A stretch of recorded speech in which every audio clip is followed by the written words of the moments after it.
right up until he didn't. You know, that's the book on Charles Barkley, that if you come up to Charles Barkley in public and you tell him to F off, he'll punch you. Yeah. And if you sue him, he will go to court, and his argument will be this guy's an a-hole. Right. And Charles has – he's been – Guess who that works on? Yeah. Me. Yeah, but if I'm in that jury, I'm not sending Charles to jail. And Charles never, ever settles. Yeah. He won't Only takes settle. one juror to agree with Travis. But that's what bothers me. Does it? What if it's like everybody but Travis? You only need one you need person. unanimous. It's got to be unanimous. Unanimous in a Yep. criminal case. That's what I was worried about this morning when we saw it. I'm like, don't tell me Mike's going to get caught up in something because of this a-hole. How many times have we seen it? Stuff goes to it, right? Especially when it's something like that where one person's just being a real pain in the ass. Yeah. And it just takes one person. No. I get it. Yeah. I get it. I'm watching. There's a replay on Spectrum Sportsnet of when Kenley Jansen came into the Dodger game the other night. Trav, explain to me why, as a Dodger fan, you boo Kenley Jansen. I don't get it at all. I can't. That's what I was saying on the show. Was it yesterday, Al, or the day before? Yeah. That I get wanting him to blow the save. I get wanting the Dodgers to win the game. But I don't understand. He's your all-time saves leader. 350 saves in a Dodger uniform. Right. The most ever. That if you got somebody that's a better closer than Kenley Jansen, a Dodger, I'd love to hear. Okay, so here's the question. If it's Joe Closer from some other team, do they get booed when they come in? Probably not. Yeah, not to the degree that Kenley did. When they swing the gate open? Yeah, when they swing the gate, he just comes in and Closer. we all go get beers. Because there's no storyline behind it, right? We had callers yesterday. We're asking them, would you, if you were going to boo Kenley, what's your reasoning for it? And one guy said, look, it's very simple. He was rocking the Dodger uniform. Now he's not. Now he's with another team. I don't care what he did in the past. I respect him. I like him. I was there for the ovation. But the moment he's representing another team and we're down 2 runs, that's why he did it. There was no – and I understand this is not a perfect analogy, so bear with me here for a second. If/when Trevor Bauer returns to Dodger Stadium. Yes. I get it. And let's even say Trevor Bauer had put together a great Dodger career. By the way, doesn't his suspension end on Friday, tomorrow? They keep pushing it back week by week by week. Yeah, but the point is, there's no, other than a couple of bad outings, there's no bad blood with Kenley Jansen. They didn't get in a contract dispute. He decided to take their offer. The Dodgers couldn't quite get there. Everybody left on pretty good terms. Booing that guy? For the life of me, I don't understand. Yeah, it's hard to rationalize. Because on top of everything else, Kenley was a great Dodger coming off his best, arguably his best year. I couldn't understand why people booed Jared Goff when the Lions came back to I mean, we got rid of Jared Goff. You should be happy he's playing for that. What was the degree? I go back. They did a video tribute to Jared Goff. He got a polite round of applause. Did people ever really boo Jared Goff? It was not in a deeply passionate way. They booed him when he was in a Rams jersey, more than when he was in a Lions jersey. That makes more sense to me. In a Dodgers jersey. That's right. It was last season that last season the Giants. 3 bad games in a row. 3 terrible games in a row. Are you a booer? Any live event you go? Look, I'm not either. No. The only time I feel like it's really justified is Mason and I actually had this argument. You were at the Ram game yesterday, right? I was. Bill McDonald. Mason. All right, so did you or anyone else boo Jared Goff? I might have for about a second. I actually didn't really. But yes, there were a few people that did. I can confirm that Section 224, there were people that booed him, but it wasn't loud or it wasn't long. Yeah, it wasn't loud and wasn't long. Oh, there was a boo, so Ireland wins. And I'm not I bet they're going to boo Jared Goff. But you said a few people booed. But why would anyone boo him? We got rid of him. It's like the greatest thing that ever happened to us. So, but that I wouldn't boo Jared Goff either. But that one makes I get a little bit more sense to me because he was bad. It felt like he was the impediment to going and winning Super Bowls. Yeah. It felt like he was the roadblock to getting to where you wanted to go. That had he even played marginally average against the Patriots, they probably win that game, right? Correct. He didn't have to beat Tom Brady. He just couldn't be dreadful, and he was. By the way, let me bring up something you and Slee were arguing about earlier. Hang on, real quick. KSPN Los Angeles, KRDC Pasadena, Los Angeles, and K256CX Pasadena, Los Angeles. One Reed Mason. Yeah, you're a good Farmer Brands radio station. Cold Reed, and you nailed it. There it is. You said you don't think DeMar DeRozan gets into the Basketball Hall of Fame. Trav, everybody gets into the Basketball Hall I'd of Fame. I'd forgotten about that component of it. It's like the You're Basketball Hall of Fame is not. You know what we should do? We should start taking people out. Instead of putting people in. Voting somebody I out think, just of the Hall of Slee, Fame. look this up. I think Bill Laimbeer is in the basketball That's what I Hall mean. of Fame. That's a bit much. Yeah, So it's an easy one to get into. Well, yeah, because like Bill Walton. College, women's basketball, international basketball. Yeah, you can. You could make the argument. Is he in? 1999. You don't think Craig Biggio would be up at night sweating that they're going to take him out of the Hall of Fame? And DeMar DeRozan, look up how many All-Star appearances DeRozan's already had like 5 All-Star appearances. I don't think Lambeer had more than 1. Harold Baines, we got really bad news. Yeah. We're going to need that plaque back. We've decided. Well, they don't. It's It's kind of like when Will Smith did the smack of Chris Rock. Some people were arguing take away his Oscar. They haven't taken away Roman Polanski's Oscar.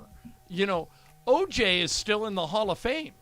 Yeah, OJ's five. Five-time All-Star. 5-time NBA All-Star, he's in it. 2-time. Yeah, he's NBA in. 5 All-Star games get you into the Hall of Fame? Pretty close. Steve Garvey made the. I want to say he's a lot of 10-time All-Star. All-Star. He's an MVP. Yeah, this he's drives a multiple-time World Series But champion. Baseball Hall of Fame's tough to get And into. he's Tougher not to in. get into. Well, I don't know if I your know old the friend Jim criteria. Rome used to argue that he should be in for a completely different reason. Well, he's a prolific. Yeah. I mean, if you're prolific, you're prolific. Whether it's that he should doubles have his and own games wing. played. Yeah. Well, he could populate his own wing, right? Right. That this is the way that Garvey had a lot of skills along the way. Yeah, but I I'm going think to start a petition. I want people out of the Hall of Fame. I feel like this has got legs. Who would be the first person out? Ooh, that's a great well, question. now couldn't you make First of all, okay. how about this? Baseball Hall of That we're gonna make sure that you at least had to be. What if we just did some kind of basic criteria, whether it's an MVP, whether it's X amount of All-Star games, right? All of these things that Make it more math. Well, there used to be kind of some automatics: 3,000 hits, you're in; 500 hits. home runs, you're in; these 300 wins, yeah. right? All of those things. I'm going to make an argument to the three of you. You tell me whether or not it holds any water. Part of the Basketball Hall of Fame is they recognize international contributions, Right. people that took the game in their country and made it global. Okay, you don't necessarily have to be the greatest player ever, but if you're like the first player, like Pau Gasol's getting in, Yeah. because Pau basically was like the best player ever to come out of Spain. Yeah. All right, so he's getting in. Would he not get in on his NBA bona fides alone? I think he was a 6 or 7-time All-Star, won 2 titles. He'd be close. He was the but- best player on an NBA team for 5 or 6 years. Well, actually, and you know what that team was in the playoffs? Over? 0-12. That's not very good. Yeah, they had 3 appearances, swept all 3. Here's my argument. Michael Thompson was the first international player ever to be drafted number 1. Okay, he was the number 1 pick in the 1978 draft, and now it's commonplace if you're an international player that you would be considered for the number 1 pick. Olajuwon was, Michael opened the door made it acceptable for international players to be drafted at the top. Does that alone get 1-2 titles with the Lakers? Does that alone get him in? No. I love Mike. Me too. There should be a special wing for most eccentric NBA players, and then he would be in the inaugural class. By the way, Michael Clay is probably in. Clay's probably in for Well, sure. okay, hold on a second. Yeah, I agree with you. But if you said probably to there and then absolutely for DeMar DeRozan, Klay Thompson's career is far more impressive than DeMar DeRozan. He's a 4-time All-Star. DeMar's a 5-time No, All-Star. but I'm just saying impact on the in game. Historical, I mean, he's Klay Thompson was an integral. Here's Yes, the problem. exactly. Here's the problem. It's not an argument against Clay, but I get it too. It's kind of who did you get drafted by? Is your organization a good organization? And by the way, who are you playing with? Could I not make the argument Yeah. DeMar DeRozan might be the best player in Toronto Raptors history. Sure. It's either him or Kyle Kyle Lowry. Lowry, Okay. One of the two. Damon Stoudemire doesn't want any of that. Well, Was he not around long he was enough? on the Jailblazers. Does that count? We're going to take the whole thing in there. Yeah. He's not as excited as I am. Are you watching a lot of these NBA playoff games? Yeah, all of them. God, I'm so wrapped Well, up in it's kind of funny because he's without the Lakers. He's like, no, he's no I longer. said I wasn't interested. gonna, and I found myself getting I'm hooked. caught up in them. I'm like trying that to- game between Boston and Brooklyn? Brooklyn last the night was one that fantastic. Tatum made was That fantastic. that game 1 was great because Last night was even better. Right, Embiid, the 3-point That was shot great. was crazy. That was great. By the way, I need somebody to root for or against, Although, you know, and I I'll don't say have this, either I of those don't things. normally get locked in until the conference semifinals. There's too The many second teams round playing right now. is going to get a lot better. but I'm Second still round, watching yeah. the first round. I'm gonna sound like Jeff Van Gundy here, but end of that game last night, at the end of the first overtime, Philadelphia at Toronto. Toronto has to win because they're down 0-2. The last 3 times Philadelphia has had the ball, they've just given it to Embiid. Toronto's played great defense, and Embiid has thrown up a bad shot. They have 0.8 left on the clock. 0.8. What? This is Van Gundy's line. What did Toronto think Philadelphia was going to do?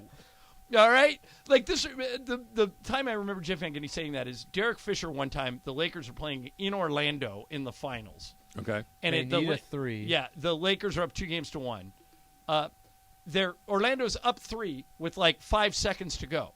And Derek Fisher gets the ball and dribbles up the court. And Jameer Nelson Nelson backs up. Like, I don't want to beat him to the basket. And I'm like, Jameer, you're up 3. Fisher pulls up, shoots a 3, overtime. And Jeff Van Gundy just goes, what did Jameer Nelson think Derek Fisher was going to do? Try to stop him from driving when they need a 3. Yeah. Joel Embiid had less than a second, all right? He caught it and shot it with a shorter guy on him. What did Toronto think he was going to do? They wanted to make sure they were in position to rebound. Yeah. They wanted to make sure that they could rebound the miss. They deserved it. Yeah, that was not good. I need somebody a team, player, somebody to be. I tried to sell myself on the Heat for half a second because Gabe Vincent's a UC Santa Barbara guy. So I'm thinking, okay, I'll get with that. Just I can't get there. I can't get there. I'll give you a couple. I'll give you a couple. Wins, all right, I'll give you a couple. When I don't care who wins, it's really hard for me to get invested. Okay, I'll try and sell you on the narrative around Phoenix for a few reasons. Go ahead. Now gone for I'm out because I'm not a Chris Paul guy. Well, I could make the argument that Chris Paul is the best player in the NBA right now not to win a title. But here's a couple of reasons. Devin Booker has a special needs sister who he has put front and foremost on a pedestal, takes her to every All-Star game, takes her to the finals, walks in with her, as in, like when they do videos in Phoenix, like when they want somebody from your family, even though she obviously has some issues, she'll get on the video thing and go Devin Booker! That's great. And like blah, blah, blah. Al McCoy, their radio announcer, is 82, I think, has never, ever called a title. And Al is hanging in there till the end. 8-year-old Travis Rogers, living in Phoenix, Arizona, called Al McCoy's call-in radio show when he was the voice of the Suns and asked him some random question about the Suns with a Walter Davis, Alvin Adams Suns. Okay, here's my last thing that'll sell you on the Suns. Monty Williams, the coach of the Suns, is one of the great guys in the NBA. I don't know if you guys know this backstory on Monty. So Monty bounced around the NBA, played for several different teams. He came out of Notre Dame. One of the teams he played for was the Spurs, and he bonded with Greg Popovich. And Popovich used to talk to him about his body language. He goes, look, even if you're not playing, your body language needs to be better. You're a natural leader. You need to be leading this bench unit. You need to be more vocal. Basically turned Monty into a coach. Monty marries his college sweetheart from Notre Dame. They have 4 kids together, and the kids are all little. He's coaching in Oklahoma City. One day, his wife gets hit by a drunk driver and is killed, and Monty has to raise 4 kids under the age of 8 by himself. You sold me. When this happened, team members from every team in the NBA, because he had such a profound effect on every locker room he'd ever been in. He's a religious guy. He's a down-to-earth guy. People love playing for them.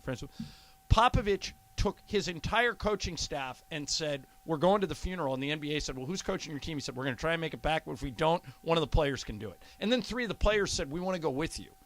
People came in from Miami. People came in from Atlanta. And then, Trav, just do this, and this will put you over the top. Yeah.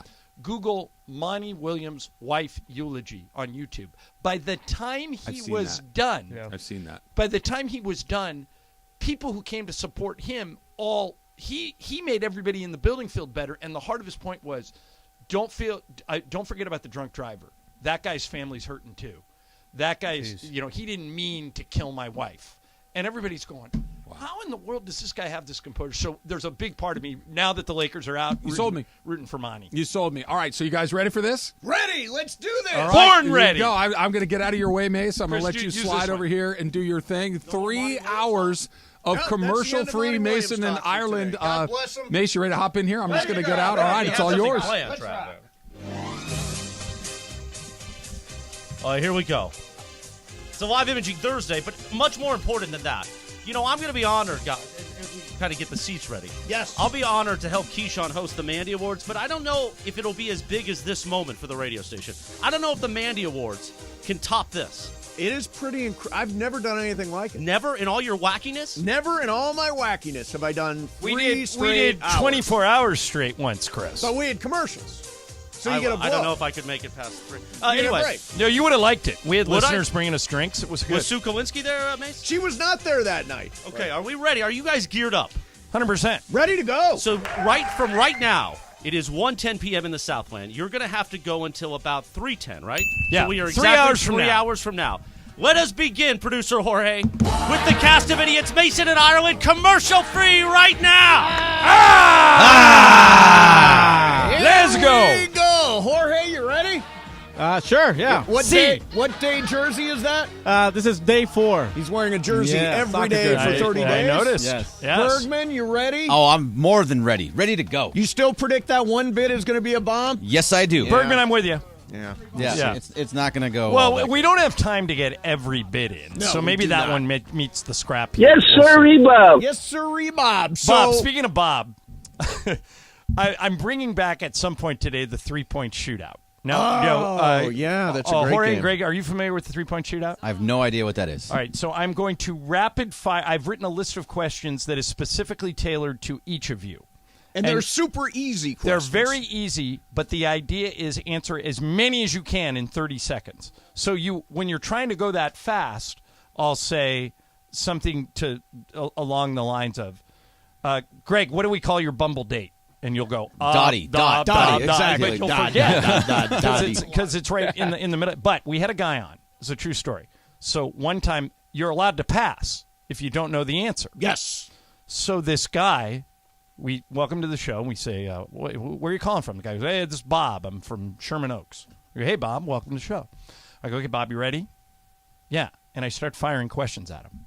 And Bob knows none of the answers. Misses every single question. And some of these questions were stuff like, who wears number 24? No. Is The it Lakers. right now? Is it AM or PM? PM. Is it warmer than 75 degrees? Yes. What's your first name? Jorge. Okay, he couldn't answer any of No, that. he just froze. He And completely at froze. the end of it, Mason goes, Bob, I got a question. What is your favorite color? And so we turned it into a bit. We had a guy like Morales, and we turned it into a bit, and of him just going, oh, pass. Oh, I don't know that one. Pass. Oh, The guy got so mad. He showed up at. Well, this is, and by the way, it continues because what we did was when anybody missed a question from that point forward, if you instead didn't know of the word answer, pass, you would say you Bob. would say Bob. Okay. Okay, Bob. And so then Mason used to. I was in San Diego and Mason was in L.A. when we first started the show. This is in the 90s. Yeah. And so Mason gets off the show. We used to do it from the small studio above in the park. What was the mall? Woodland Hills Mall. Palmdale Mall, Yeah. something like that. I don't Yeah. know. And Mason gets out, and this guy walks up to him. Goes, Mason, can I talk to you? Mason goes, yeah, sure. He goes, I'm Bob. You're killing me, man. All my friends are making fun of me. Mason thought he was like going to need a security guard. I was genuinely worried. He was pissed off. And so then we kind of phased the bit out, but today we're bringing it back. Bringing it back. And if you don't Yes, sir, Bob. if you don't know the answer, just say Bob. Just say Bob. Okay. So we're doing a bunch of stuff today. If you're just tuning in, we're on until like 10 after 4. So we're going to go nonstop. There will be no commercials. Zero. It will be all Mason None. and Ireland. And Zippo. One of the things that we will do today is lie of the day. Now, there are lots of opportunities for you to lie. Right. Nonstop lie. Okay. Come up with one. My lie or your lie? Your lie today. Okay. If you can figure out John Ireland's lie between now and 3:30, you can win a pair of passes to our exclusive Lombardi Trophy party at Hollywood Park Casino. There's a Rams souvenir that goes along with it, chance to win Rams autographed merchandise, all that stuff. Again, and I'm hosting that event. That is for Lie of the Day, so pay attention to everything John says. The other thing I wanted to get established, because this will be interesting throughout the show, on social media, we often do AMAs. We often do Ask Me Anything. So, Although we haven't in a long time. Well, I do them on Twitter sometimes. Do you ever do them on Twitter? I used to do them all the time on the plane on the way home from games, but when the team got bad, all they did was rip people. So I stopped. Yeah. So today, during the show, it's live radio AMA 877-710 ESPN. We will answer anything except for two things. But so already people have started to. You can tweet us. Yeah, Twitter tweet us. at LA Ireland. Twitter at Venice Mace. What is here's one that came in yesterday to both of us. What is your number one Kobe memory? Well, for me, it's the 60-point game, the finale game. Or it's when he tore his Achilles and went out and made those 2 free throws. Those are my 2 favorite Kobe moments. I think when he was standing on top of the table after beating the Celtics in Game 7 in 2010 should be his statue. You know, they're eventually going to put a Kobe statue in across the street. Yes. I think that should be his statue where he's holding up 5 fingers. Yep. Like I just won 5 titles. Or Sure. there's another one where he's going like this. Yeah, it's a great one. I think one of those 2 would probably be it. You know what sucks? So my whole life, for the most part, for the last few years, I eat in bed. And we've established this week. It just makes zero and sense. so last night, I bring my dinner to bed. Like you have been for years. Like I have been for years. And I start to feel sort of self-conscious and guilty about it. Well, doesn't that just sound weird in itself? No, I took my dinner to bed. I took my dinner to bed. Yeah, no, but I mean, everybody's making me feel bad about this. You and should. It's like, It's disgusting. I don't feel bad about it at all. I'm going to continue doing it, but you've made me feel self-conscious about the whole thing. You should. Mm-hmm. I'm not all that surprised that you take your dinner to bed. I'm surprised Juan does it, your partner. He seems more traditional than you and, frankly, smarter than you. He's definitely smarter. Definitely more traditional. Yeah. Definitely runs the show. But I'm surprised Lisa runs the show, right? God, yes. Jorge, who runs the show in your relationship? Me. You run the show. I like to think me. Wow. I would like to thank me. Yeah. Yeah. But I'm surprised that he does it. I'm not surprised that you do it. But yeah, and the weird thing about it is you don't do it with a tray. No. You just take the plate in bed, and he sits with the plate on his lap, and he cuts up his porterhouse. I swear to God, I had a porterhouse in bed last week. Oh, my It was God. fantastic. I ordered it from Boa to be delivered. It was fantastic. Do you at least put it on a plate, or do you leave it in the box? I do that put they it bring on a in plate. from He Boa? gives it in a box. Yeah. He gives it in a Picks it up box. Don't eat two-handed. it out of the box. Shut up. That way you don't wash the dish. Shut up. Do you think he washes the dishes afterwards? Oh, well, Juan does. Yeah, the dishes, Right away. Well, no, the dishes get rinsed. Right away. Right, I'm a dish rinser. You guys put it on I your don't nightstand. put it in the no. You put it on It your goes to the nightstand. sink. You don't get I up. have to go back out to the patio to burn a little. Okay. So I bring my plate with me. Yeah, the whole thing is just ridiculous. By the way, Jorge says he's brought every sound effect to the table possible today. Excellent. Damn All right I am. Hey, I wanted to ask you about something that happened last night. Yeah. All right. So, Shohei Ohtani was spectacular Yes. in Houston. It was great. First 5 innings, perfect game, struck out 12, gave up a home run in the 6th. Erica Weston, who I know, Erica just got the job as the new Angels sideline reporter, Yeah.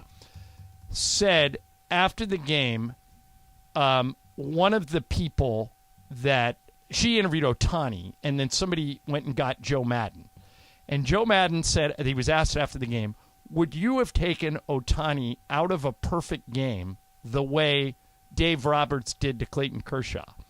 And Madden's answer was, I would never, ever interfere with a player's greatness. The same guy that walked Corey Seager with the bases Well, how is loaded that interfering with a player's greatness? It questions his decision-making. They won that questions game. his decision-making. They ended up giving up 3 runs in that Well, he inning. didn't mention Dave Roberts. He's got an arm. He's had issues with his arm in the past. Why would you burn him out? And there was a pitch count. The pitch count was 85. He just says, I'd let him go. Now, whether or not he would have, I don't know. He says, and he knows he's taking a shot at Dave Roberts. No, when he never mentioned Sure Dave he Roberts. No, but you know he's taking a shot at him. That was a gigantic story. The Clayton Kershaw story was a gigantic story. So the fact that Joe Madden says, no, I'd leave him in no matter what. Yeah. That's a shot at Dave Roberts. Well, Joe Madden's taking a shot at Dave Roberts. I'm Team Joe Madden. Yeah, I am Team don't walk Corey Seager with the bases loaded. I'm Team Dave Roberts. You go ahead and stick with your little halos. Okay, they have the best record in the American League. Yeah, and Joe Madden is fun. You are anti-fun. Joe You Madden are is- anti-perfect Joe game. Madden's just a little dumb. I mean, or actually, it's not dumb. It's a little smart for the room.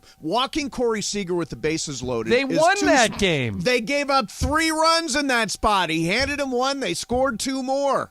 Yes, they rallied back, but they didn't win because he gave up 3 runs. I don't believe him, by the way. I think at some point saner minds would have prevailed, and he would have said, all right, Shohei, you've thrown 110 pitches. We've got to work this out. I don't know. I think he would leave it up to Ohtani. Correct. The way Dave Roberts left it up to Clayton Well, Kershaw. after the game, Dave Roberts said it was his decision. He said he makes all decisions with the best interests of the ball club in mind, and it was my decision to take him out. He didn't say, though, that he didn't talk to Clayton Kershaw. He said he talked to Clayton Kershaw about it. Yeah. And all you got to do is look at the game. I mean, if you watch the game, you could see exactly what Clayton Kershaw's mindset was. Okay, breaking news. Do you have the breaking news? Wait, thing? hold on 1 second. We got some other breaking news. We got pizza. Pizza Hut. We got pizza here. Nice. Very impressive. Fantastic. What Excellent. do we got? What does that say, John? Pizza Hut. No one out pizzas the Hut. There you go. Read the Awesome, man. pizza. Read the pizza. Oh, read the pizza? What's the pizza say? Vote for Jorge. Yeah! Very impressive. Very All right, impressive. Jorge, you get my vote now. Leave it Hey right guys, was vote for Jorge. Thank you, Mike. Thank you, Mark Every day, Cates. do it Good often. work. Yeah. Pizza Hut, Thank you, official guys. Thank you, Lakers Pizza Hut. sponsor, Pizza Hut. Okay, so I'm just going to tell you a little secret right here. So today I got on the scale and I weighed 204. So no, keep that pizza over there. Here you go. Keep that It's pizza all over there. yours. Keep that pizza over there. Love Pizza Hut. Fantastic. Okay. Believe me, nobody does out Pizza the Hut. But Jorge, nobody out fats me right now. All right. Well, Bergman's close. No, Bergman's no. down. He's almost under 200 pounds. No, I am under 200 pounds. I'm almost under 190. I'm He's- 190 as of this morning. He has been counting calories, John. Yep. And also intermittent fasting. Oh, and intermittent. Yes. Now, Sedano. Very impressive. Sedano's really big on this intermittent fasting. Yeah, It works. he was encouraging it yesterday. Yeah. All right, Jorge, hit the breaking news center. From Bill Shaken at the LA Times. Trevor Bauer's leave from the Dodgers, which was scheduled to expire on Sunday, has been extended through April 29th. Right. How long are we going to do this dance? Extend it for a week, extend it for a week, I don't extend know. it for a week. Why doesn't somebody make an actual ruling on Trevor Bauer? I don't know. You know, because a lot of people thought Trevor Bauer was just going to show up at Dodger Stadium on Sunday because he still maintains his complete innocence. And if baseball doesn't do something like this, I think the next day Trevor Bauer walks in. Now, that would be interesting. That would You be. people will boo Kenley Jansen, but you won't boo Trevor Bauer? Oh, they'll boo Trevor Bauer. Well, I don't think Dave Roberts lets him in the game. Do you? No, oh, God, no. No, I think this thing is going to draw out for a very long time. By like a week at a time? Yeah, a week at a time, a little bit at a time. They're trying to figure it out. So, I got an AMA. you have an AMA? Yeah, Okay. Lay it on on us. Twitter. All right, so Ask us anything, 877-710-ESPN, or on Twitter, at Venice Mace, at LA Ireland. So this is from Joel B23. Says, Joel. when's the last time Greg really pissed you guys off? You guys seem bothered by him from time to time, but never pissed. So when was the last time you really got upset with me? Really? Boy, I guess maybe it's when you banned Freddie Prinze Jr. from, Get outta here. from the show and the station. I was- He deserves to know. be banned. I was legitimately pissed at you when you banned Michael from the show. I know it was I you wa- I and was too. Mason. I did not I- well, I ban mean- Michael from the show. No, Mason Two did. segments. Mason did, and you You supported banned him from the show. No. Mason didn't want him because he was talking too much, and Correct. you backed Mason. I did back Mason. That's when I was pissed at you because had you not, but finally I got both you guys to come around. But that was ridiculous. The ban of Michael Thompson even temporarily think was the last ridiculous. time- Two segments. Really? All we needed was two Last time segments. I was Yeah, but look really at him now. pissed He at comes in and he Bergman. kills it. Yeah, no, for he's like great. hours on end. For the most part. Yeah. I can't think of the last time. Beyond that, and by the way, that goes back a while. When was the last time you were really pissed at Bergman? I can't remember. What about a time. during all this stuff that happened a couple of weeks ago? All that business. couple of weeks ago? Well, that was you that he was mad at. He was mad at me? Yeah. When you guys had it out on the air? That was when because we of had me. it on. I don't the even air. remember That that. wasn't me, though. What did we have it out over? What do we have? We Oh, had it was it out because over. there was about the amount of time that you guys were both on the show. Yeah. Oh, that. yeah. But you weren't got mad at me for that. No, I wasn't mad that, at you. That really No. wasn't Bergman. You were mad at me for Yeah, that. I was mad at you. Yeah, I can't remember the last time I was genuinely mad at Greg Hey, Bergman. did you get the phone fixed? So now you're mad at me. No. Yeah, that is my answer. Our Get engineer, the effing phone fixed. our engineer has not been here today. Take Chris on line 1. Hey, Chris, you're on 710 ESPN. Hi. Guys, so part of me thinks that Mason makes these comments just to infuriate people that are listening. Like specifically what? Specifically what? The comments about Madden walking someone. Yeah, it surprises me you actually don't like Joe Madden, Mace, because he's your kind of guy. I don't dislike him. I just think he's too smart for the room. You don't walk a guy with the bases loaded. I'm sorry. And he ended up giving up 3 runs in that inning. It didn't even work. But, Chris, I keep making this point. They won that game. Do you believe in walking a guy with the bases loaded, Chris in Fountain Valley? So do you believe in a bench coach who helped the Angels win a World Series, and then he had a great run to other places, and he's back with a healthy team, and this guy is a great manager? I think he's too smart for the room. Well, I don't think you walk a guy with the bases loaded. He was successful in Tampa with no stars. Yeah. He was successful in Tampa is a great place to be but he was the first, with no stars. But he was the first one. Yeah. They had never made the World Series till he got there. Right. Then he goes to Chicago. They'd never won the World Series for 100 years. Right. Wins there.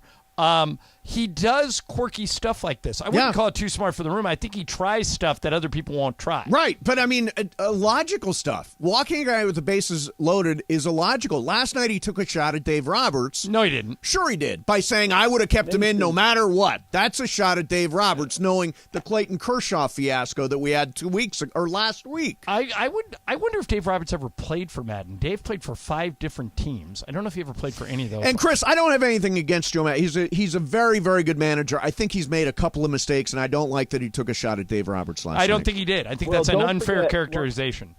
Go ahead, Chris. I think it was with the Cubs. When the Cubs were tanking, he had a disco party in the clubhouse. Yes. Well, he does that every year. He makes them dress up and he does things like that, and he's really successful. And Chris, would you walk a guy with the bases loaded? That's what I was critical of Joe Madden for. I am not a manager of the Angels, but Madden said he wanted to wake up the lineup. And look, and it did. They gave up 3 runs. Chris, well argued. Gave up you 3 win. Runs. Yeah, that's a loser You win argument. just like the Angels did, Chris. Chris, thank you. You're absolutely right. Mace, Couldn't disagree more with Chris. Okay, honest response to this question, because Yes. I think there are some fans that feel this way. Yep. This from Oscar. Mm-hmm. As a longtime Dodger fan, I would love to have Trevor Bauer back. His is an off-the-field issue. # innocent until proven guilty. He has not been proven guilty, and as a matter of fact, they dropped the charges, right, against Trevor Bauer. To the best of my knowledge, I haven't followed the story closely at all, so I don't know where it is. I have. They elected not to prosecute. Right. Is what they did. So, Oscar, I think there are people out there that look at it this way, that one has to do with the other, but the Dodgers have to look at the whole board. They have to look at the whole picture. They have male fans. They have female fans. This is such an ugly story that I would cut bait with Bauer. So another AMA just came through. Another AMA. Who did Mason dislike working with more, Mark Willard or George Sedano? Mark Willard or George Sedano? Mark Willard. Which one did you dislike working with more? What did you used to call Willard? Monkey something? Monkey brain? Monkey. That sounds monkey familiar. brains. Monkey brains. Yeah. Monkey brains. Willard. There's the monkey. There's Ireland is a monkey. Yeah. Let's see. Sedano. Now, if you're going to do it, you got to do it right. Sedano. Remember when I did the take it away, producer Sedano. Greg, and I got shut down? Well, I know who you're a BFF with Sedano. I've been in your home more than I've ever been in Sedano. That is true. That is true. Because he's an elitist and I am not. Did you have dinner there, too? In Mason's bed, yeah. Yeah. I think we should do that, though. I'm game. Wait a minute. I think the answer if is... Morales and I come to your house for dinner, do we have to eat it in bed? No. Yes. Yes, everybody. Let me see. I'm Let me ready. see if I can answer the question. I think Sedano annoys me more than Willard did. I thought Willard was a bit of a put-on. Willard is now a big to-do in San Francisco. KNBR in San Francisco, yeah. I think he left. He changed stations. Oh, did he? He's always been a big Giants fan, 49ers fan, so he's at 95.7 the game now. There you go. Yeah. So when are you getting in the Pizza Hut? Because Pizza Hut brought great pizza we for us. love pizza. Go ahead. Were you not listening? I was. I 204. I'm down to 204. So you're not doing Pizza Hut? No, but nobody out pizzas the Hut. No one out pizzas If I was going to pizza, I would pizza with Pizza Hut because nobody out pizzas them. I'm trying to do the no carbs like Sliwa did for 40 days, but I'm going to cheat today just for Mason and I. I'm going to have one slice. Good. Okay. Because no one out pizzas the Hut. I like your attitude. That's bold. That's noble. Okay, guys, as we move along, commercial free block, you know what it's time for. Wheel of Questions. Yes. That time already? It's Wow. presented by our friends at Puente Hills Toyota. Got a car that's just sitting around not being used? Bring it to Puente Hills Toyota today for an instant cash offer. Puente Hills Toyota, the house of yes. Are we ready with the wheel, producer Jorge? Is this your wheel or my wheel, Mace? I got it. I prefer when it's Mace's wheel. I put all the questions on the wheel myself. That's shocking, Chris. Yes. Oh, you know what? Don't start. We got a long... Yeah, what is it between you and Ireland? It's a bit. What is it between Morales and Ireland? It actually goes back to when we first worked together. But I'll tell the story later. We got 2.5 hours. Okay, we got plenty of time. Hit the wheel, Jorge. All right. Okay. Would you rather be the hero that saved the girl or the villain that took over the world? In a movie? The hero that saved the girl in life. The hero that saved the girl or the villain who took over the world. You got to do it in a movie. In life, no one's taking the villain. Have you never watched a James Bond movie? No, that's a movie. Villains take over the world. That's a movie. Why not? Okay. Okay, there you go. Would you rather be the hero that saved the girl in a movie or the villain that took the world? Villain. If it's a movie, villain. I think playing a villain would be really, really fun. Like, how much fun did Jack Nicholson have playing the Joker in the first Batman? Ton. Yeah, well, I mean, because you can't play a villain in real life. You can't, unless you're just a jerk. What about Elon Musk? He's not a villain. Kind of. I disagree. Isn't he kind of villainy? No. I think he's kind of a villain. Yeah, I like, you don't have a Tesla. People that have Teslas love him. I know, but there's all sorts of mad scientist stuff going on there. Right, but if one person was going to try to take over the world, he's going to build who a would it be? tunnel between Dodger Stadium and L.A. Live. If one person on Earth was going to take over the world, I think it would be Elon Musk. Yeah, I like Elon. I have nothing against Elon Musk. Yeah. You're weird today. You don't like Elon Musk. You don't like Joe Madden. What is with you? I'm here for 3.5 hours. He's a very hateful person. I'm not a hateful person. I'm not upset. I'm not mad. Bergman? See, in real life, I would want to be the villain that took over the world. It doesn't happen. It doesn't happen. Nobody has ever taken over the world. And if I can actually do that and take over the world, then I own everything. It's my world. But you're a bad guy. Yeah, but I mean, you're a bad person, a bad leader, a well, I am a bad leader. Villain. Like you don't know that. I could wait be a minute. a good No, leader, but but I'm a that's villain. the premise. Wait a minute. You don't know. Not all villains are bad. Okay, come on. Wait a minute. Evil? By definition, a villain is bad. Villains No, are I mean, look, bad. you're just bad. signed up to be Vladimir Putin. Well, if I took over the whole Villains world are and I bad. legitimately Nobody did it, wants I'm to actually be taking Thanos. over the whole world, Nobody John. wants to be Thanos. No, you don't want to be Thanos. I would want to be the guy I that took wipes over. out I half lost the planet. though. If I was Thanos, I would lose. Yeah, Jorge.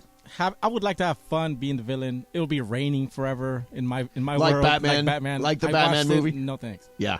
All right, Bergman. What time is the first mystery guest? Just part of this 1:40. So 7 right. minutes. In 7 minutes is the first mystery guest. Do you have any ideas? No. All right, so the way this is going to work is Bergman has arranged throughout the course of the next 3 hours 3 mystery guests. And Mason and I get to ask 5 yes or no questions. And then we got to figure out who it is. I'm not confident. No, I don't have the first clue till I talk to the person. Okay. Is I it think a you'll man? get Is all it a of woman? them. Is it an athlete? Is it an announcer? It could be anybody. It could be absolutely actor, anybody. It could be anybody. Yeah. Anybody. It's a mystery. So Could be a dog. You're right, Amanda. By the way, why did Thanos want to wipe off half the planet? Why do you want to wipe out half the planet? Because he's a villain. Why do bad guys, like always the James Bond guy, is going to blow up the world that he lives in? Yeah, but a lot of times, they just want to take over, like, a certain corner of the world. Like, didn't Jonathan Pryce want to basically become Rupert Murdoch and control all information? He didn't want to destroy the world. In what? In one of those Bond movies. Jonathan Pryce. It was the one But with... did you watch this last one? With Rami Malek? No. Did he want to destroy the world? Yeah. Oh, okay. Yeah, they don't want to destroy the world. That's like the whole point of a Bond movie. All right, so I want to throw something at you before we get to... And at 2 o'clock, we're going to do Jorge Briones acting class, which people have money on. I think we should scrap it. But we're going to try it. Apocalypto? We're going to try it. I think it's going to be terrible. We'll do it live! Oh, yeah, I can do my game. I can do my game in 5 or 6 minutes. You want me to? Well, in 5 minutes, we have a mystery 5 guest. minutes, we have mystery guest. Well, you just said, Bergman, do you want to do a game? Yeah, do you want to do a game since we have to do at least one an hour? Right. You want to do it now? Yeah, let's do one now because we have a mystery Can guest in 5 everyone minutes. just calm down, please? No! Let's all get This along. is high energy radio for 3.5 hours. So plus, what I Amanda. need is, Bergman, I need you to keep score. Okay. And Jorge, you're going first. Mace, I need you to tell me when 30 seconds is up, all right? Okay, got it. Okay. So this is, and all these games today count for Game of Games. Okay. This is a 3-point shootout, all right? So I'm going to rattle off, Jorge, as many questions to you as possible. Okay. If I start the question when the buzzer goes off, you are entitled to answer it, okay? Okay. All right? And I've got the clock. How All many, right. how many times can I bob? It starts with his first answer, Mace, okay? Got it. All right, ready? Jorge, are you ready Yes. for the 3-point shootout? Bergman, you got the score. Yeah, All right, here Amanda's we go. got it. Jorge, name an NFL team in the AFC. Bob. Bob. Where did Lonzo Ball go to college? UCLA. What team does Jonathan Quick play for? The Kings. Name a player on the current Rams defense. Aaron Donald. What country is the current Men's World Cup champ? France. Name a restaurant at LA Live. Yard House. Name the current Vice President of the United States. Kamala Harris. What is the radio first name of Chris Morales' dad? Okay, that's it. So this question You get to- counts, but You know? Oh, Mucho Morales. there Okay, you go. there you go. All right, so you get All right. credit for that. What, how many did you get, Bergman? How many did you get, Amanda? He got 7. 7. All right. 7 Pretty from good. Amanda. That's a 21 respectable score. 21 points. What question did you bob on? The first one. An AFC An football AFC team. team. AFC team? Jeez. All right, Bergman, you ready? Yeah. Mace, I'm gonna you get got the these- clock. Got the clock. All right. Not good under pressure. Greg, name an NBA team that plays in Texas. The Rockets. What is the name of one of Mason's dogs? Sophie. Who is the current quarterback of the Chargers? Justin Herbert. What's the name of the restaurant where we did our last remote? Clearance Galley. Name a current player on the Rams offense. Matthew Stafford. What is the name of Ramona's son? Daniel. Who is the governor of California? Oh, my God. I'm blanking on his name. Gavin Newsom. What street is KSPN located on according to our mailing Olympic. address? Do you still watch TV illegally? Yes. What band is Flea in? That's it. Okay. He didn't. You What was didn't the get band? Flea in. What band is Flea in? But May says it was Red late. Hot Chili Amanda, Peppers. how many? 9. 9. Yeah. 27. Okay, So Mace. the number to beat is 9. Okay. Here is Mason with a chance to beat him. All right. Now, Greg, you've got to keep the time. Oh, I can keep it. It's right here. Okay. I can keep it. All right. Mace starts with your first answer. Okay. Okay. What is the name of my dog? Reagan. Name any of Jeannie Buss's siblings. Joey. What show is Bob Odenkirk on? Better Call Saul. Who's the reigning American League MVP? Bob. What's the name of Jorge's daughter? Maite. Who's the mayor of Los Angeles? Eric Garcetti. Who's the current coach of the Clippers? Tyronn Lue. How many perfect games does Clayton Kershaw have? 0. What's the name of Bergman's daughter? Riley. Silk Sonic won 4 Grammys. Name either guy in Silk Sonic. Bob. Besides Kim, name any Kardashian. Chloe. That's it. Okay. How many, Amanda? 9. Oh! I prepared for I this. bobbed a couple of Okay, them. yeah, you bobbed. Who is the mayor? No, you got mayor of Los Angeles. Ireland also asked the questions quicker with Ooh. you, Mace. I But- did notice that. I wasn't Wow, going to say interesting. anything, but kind of did. Conspiracy, But, yeah. did you miss? You miss who's the reigning American League MVP? Can't think who it is. Shohei. Shohei Ohtani. Shohei Ohtani, yeah. But, I mean, in the moment of flying by, Did you get who's the current coach of the Clippers? yeah, He did. Tyronn Lue. Okay, all right. He did one early, too. There was another one that There you were 2 bopped. Bobs in there. Jamie Buss's sibling, Bob Odenkirk's daughter, or Bob Odenkirk's Bob All Odenkirk's right, daughter. So, Bergman, it's you against Mason, and we're going to settle this with a game of knockout. Knockout. Oh, Okay. boy. Okay. So we're Now, gonna pivot whoever- to right, another game. right. Explain knockout. Whoever, I'm going to give you a list of things. Like Mason and I'll explain how knockout goes. Mace, primary colors. Go. Blue, Yellow, red, green, orange, black, purple, brown, gold, I'm out. Okay. All right, so Mace, that's what you do. You just say it. All right, so here it is. Bergman, you go first. Should have done that off the air. You have to do. Your answer has to come within 3 seconds, or you're out. And if you repeat an answer, or you're out. Okay. Here it is. Bergman, then Mason.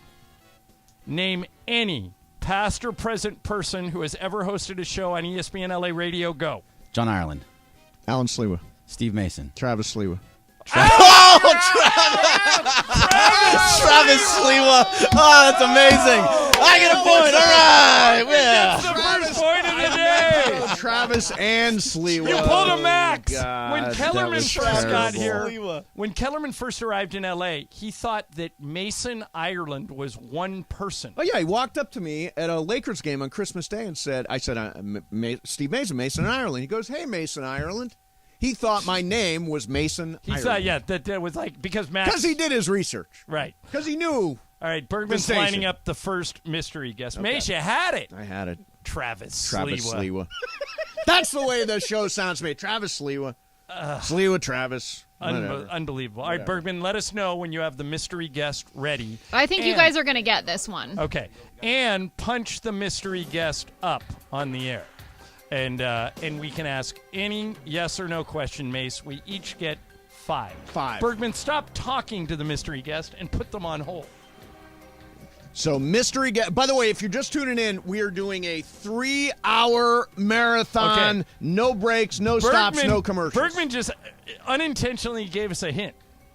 He said, you said he's there. Damn. Well, when you say hi, you're going to find out that it's a male. But now we don't. Yeah, okay. So I'll go first. Mystery guest, are you in the media? Are you paid to be in the media in some way?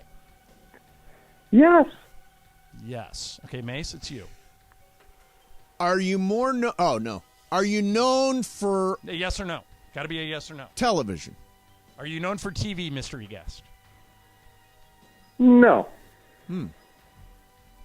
Are you a writer of some sort? Are you paid to write? No. Okay, in the media, Not known TV. for TV. So it's somebody that maybe was in radio. You can ask that. Not a writer. Are you in radio? Yes. Okay. Okay, so we've got that. Have you ever been in the same radio studio with Mason or Ireland? Yes. Mason, I only got 2 left. Okay. I'm going to take a shot. Okay. No, you get 2 more questions. Well, he's out if he takes it. Yeah. If you take a guess, You get 2 you're more done questions. Right, but won't you beat me if No, we're in the same team. we're together. in the same team? Yeah, Okay. but partners. Do you have an association with the Lakers? No. no, and your guess was wrong. But that My person, guess was wrong. No, That's no, all that right. person was tied to TV. Your guess. Oh, yeah. all right. I don't know. So, I'm still listening to Travis Sliwa. so was the answer that he had been in the same studio as us? Yes or no? Mystery guess, was that Yes, a yes? It was yes. It was a yes. Okay. It was a yes. Are you tied in some way to the Rams? Yes. I think I got it. No, but it's your question. Then I got one more. Are you a Rams broadcaster? Yes. Are you DeMarco Farr? No. Oh, what are you guys doing? You're out of questions. Oh, I'm out. Mason's not out. I'm You not have out. no more Vince questions. Do I have no more questions? You I'm have gonna- to take I'm a going guess. to take a shot. Take a guess. Try. JB Long. That's correct. On the last guess. JB, you did a very good job of disguising your voice. This is JB Long. Yeah, that was, and it wasn't always consistent. No. Yeah, it was very good. Nice work, man. Hey, JB, how you been, man?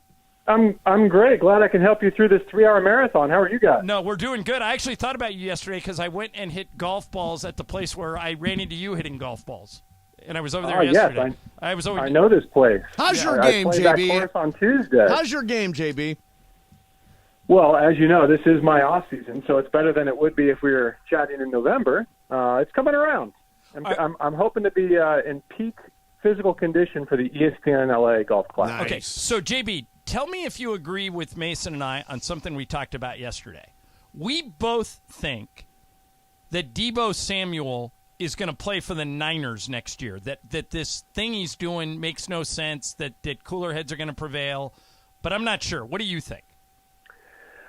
I'm going to say yes because I've got such a great proclivity at being wrong. I think if I say yes and go on the record as saying yes, then maybe he won't be wearing 49ers colors. That's exactly. Boy, wouldn't be ashamed to have him not in the division. That would be so JB, I was thinking about me. this. You called last year. You only called 5. JB is the radio voice of the Rams, for those of you who don't know. And you only called 5 losses all year, and 2 of them were to the Niners.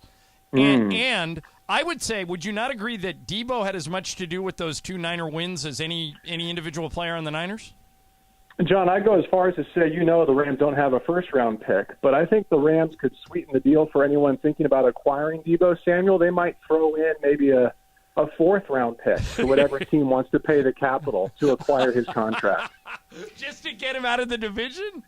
Yeah, you're used to these 3-team deals, aren't you, in the NBA? Maybe the NFL can get on board. So JB, first of all, on the Debo thing, if you're the Niners, I don't think you can afford to trade him. I mean, he's like the dynamism of your entire offense. But I want to ask, what? The dynamism. That's not a word. Sure it is. Look it up. Look it up. Dynamism. All right, but I interrupted your question. Go ahead. How do you think the defense reacts to no Von Miller but Bobby Wagner at linebacker? Well, I think there's a theory. We'll see whether it plays out this way, where the Bobby Wagner acquisition actually makes a lot of sense for solving that riddle that John referenced, which is the 49ers have given the Rams more trouble than any other team really in the National Football League, especially in the NFC West. We feel like for now, Seattle's probably taking a step back without Russell Wilson. Who knows what's going on with the Cardinals and Kyler Murray. If Bobby Wagner makes you incrementally better against that running game of San Francisco, especially if they're moving to a Trey Lance model, I think more than any other opponent, he's had great success against San Francisco, and maybe there's some addition there in the middle of that defense. I think he probably solves for that as well as any other opponent. JB Long is with us. JB, I have had the chance to work 5 Laker parades, or as I used to say, parades. And I was very jealous of you because you got a chance to kind of MC, to kind of host the Rams celebration at the end of their parade when they got to the Coliseum. I haven't seen you since then. What was, looking back, your favorite part of that gig? Probably when it was over, so that I could not be the only one shirted and sober. Yeah. That was. But no, look, especially after the last couple of years that we've all had collectively, especially as a sports culture, and among them denying John you the parade that you so richly deserve, along with the Lakers.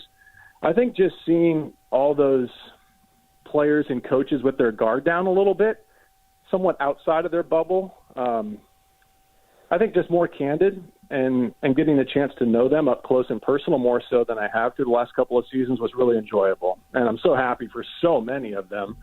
Cooper Kupp, Sean McVay, Kevin Demoff, Aaron Donald, we could go on and on, Andrew Whitworth, that just kind of relishing that moment for them, through them, with them, was, to me, almost as good as the game and the moment itself. By the way, dynamism, Matt tweets, the quality of being characterized by vigorous activity and progress. Unbelievable. Every time I question you on a word, it's a word. It's like it's that's Debo in a nutshell right there. That really is. So May the 1st, I'm going to throw you something completely random because it's that kind of day, JB. So the Rams cheerleader auditions are May the 1st. So I've got an idea. Why don't we have cheerleaders who do – have you ever seen that show Cheer, where they've got the professional cheerleaders who stand on each other's shoulders and make a big pyramid and throw each other up in the air? Why don't the Rams cheerleaders do that? Why don't we have a stunt team instead of a dance team? Was that the question? Was that the question? Was that the question that you were prepared for?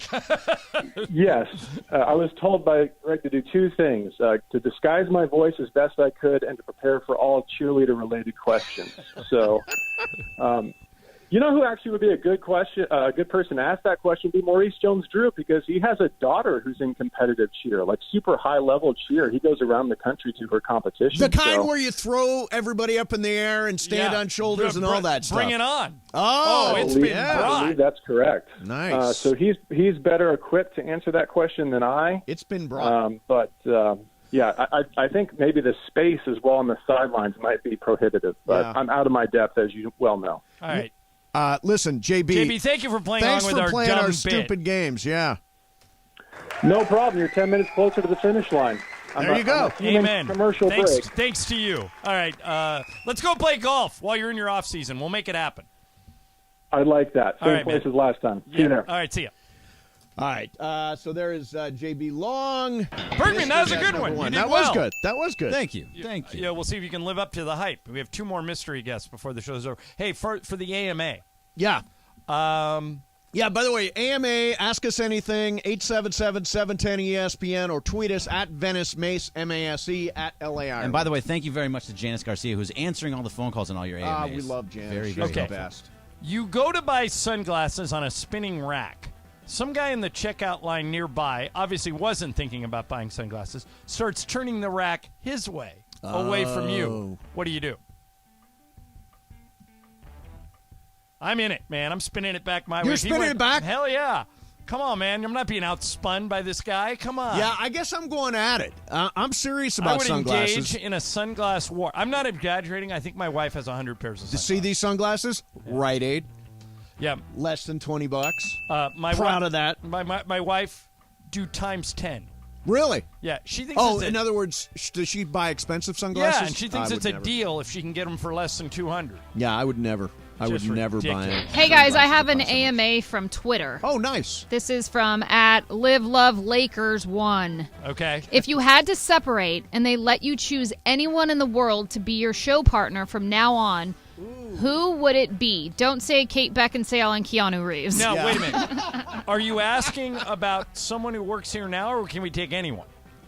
Anyone in the world. That's it so says. funny, like by anybody. the way, that you know Kate Beckinsale and Keanu Reeves are the right answers. I've got mine. Do they have to be broadcasters? No. No, Can be anyone in the anybody. world. Anyone in the world. You get to choose to do a radio All right, Amanda, show. I have a good one, and I actually think you would approve it. All right, bring it. Larry David. Yes. Oh, yes. that Absolutely. is really strong. Yeah. I think I could run that up to the top. We might be able to make that happen. On that? Yeah. Yeah. I will say Denzel Washington. Why? Because he's Denzel Washington. Yeah, but Are he's you kidding me? he's my got favorite so much- actor, but I don't. He's got so much cred. Mace, yes, but think about like his personality and his demeanor. He's a hard ass. And doing a radio You know what- show you know what I 5 days think a would week be for 3 great hours. and would be great with you? Who? Cranston. Oh, Bryan Cranston would be great. Yeah. Yeah, Bryan Cranston's a good idea. Yeah, you think Denzel's going to play Wheel of Questions By the with way, you every day? isn't it great that we've corrected the pronunciation to Denzel. Yeah. He's no longer Denzel. No, I think Larry David's great. I think Ray Romano would be really funny. I'm trying to think of a woman who would be great. Julia. Sarah Say Silverman. Julia Louis-Dreyfus. Julia Yeah. Louis-Dreyfus, yeah. I got Tina Fey Tina Fey would be fantastic, yeah. would be really good. Pope Francis. Why Pope didn't Francis you, would be Mace? really Why good. didn't you talk about what we talked about the other night on Okay. the phone? Which was Mace, Fill me in. Corporate Greg, Yep. Amanda, Jorge, Janice doing social, and me. Just -1. That would be the perfect show for you. You are always trying to bounce John Ireland Well, from this show. it is interesting, Chris, that it was Mason's idea to bring you in on the marathon. Actually, I don't think it was. It was Amanda's idea. Amanda's idea. She thought you guys would be running, a little short on stuff. Yeah, but no, so far, but it's been good. The thought But would be- it was Boss But Amanda's Chris is really the only person, maybe in the history of LA media, that brings on two. We bring him on regularly. He's Yeah. a regular contributor to the show. Yes. But he doesn't like the show. Well, no, I that's love the like- show. It's like, Why do you not like no, our but show? do you think a listener at home I don't care about that. Yeah. That's the bit. would The bit say, is that I don't like the show, why but do I you- do like I- the that's show. just a bit. Here's what I Well, get it's all the between time. John and I. Yeah. Why does that guy come on all the time that doesn't like your show? Well, that It's goes like- back to it's our. the opposite of advertising. Like you do ads for John Patterson. I It's do ads for. It's not advertising. It's adversarial. Correct. Yeah. It's like we're Exactly. the only show in the world that brings a guy on to trash our own Because, show. but that goes back to our old leadership wanted that. What was the thing, Amanda? He always used to say he wanted me more not wacky. He said something.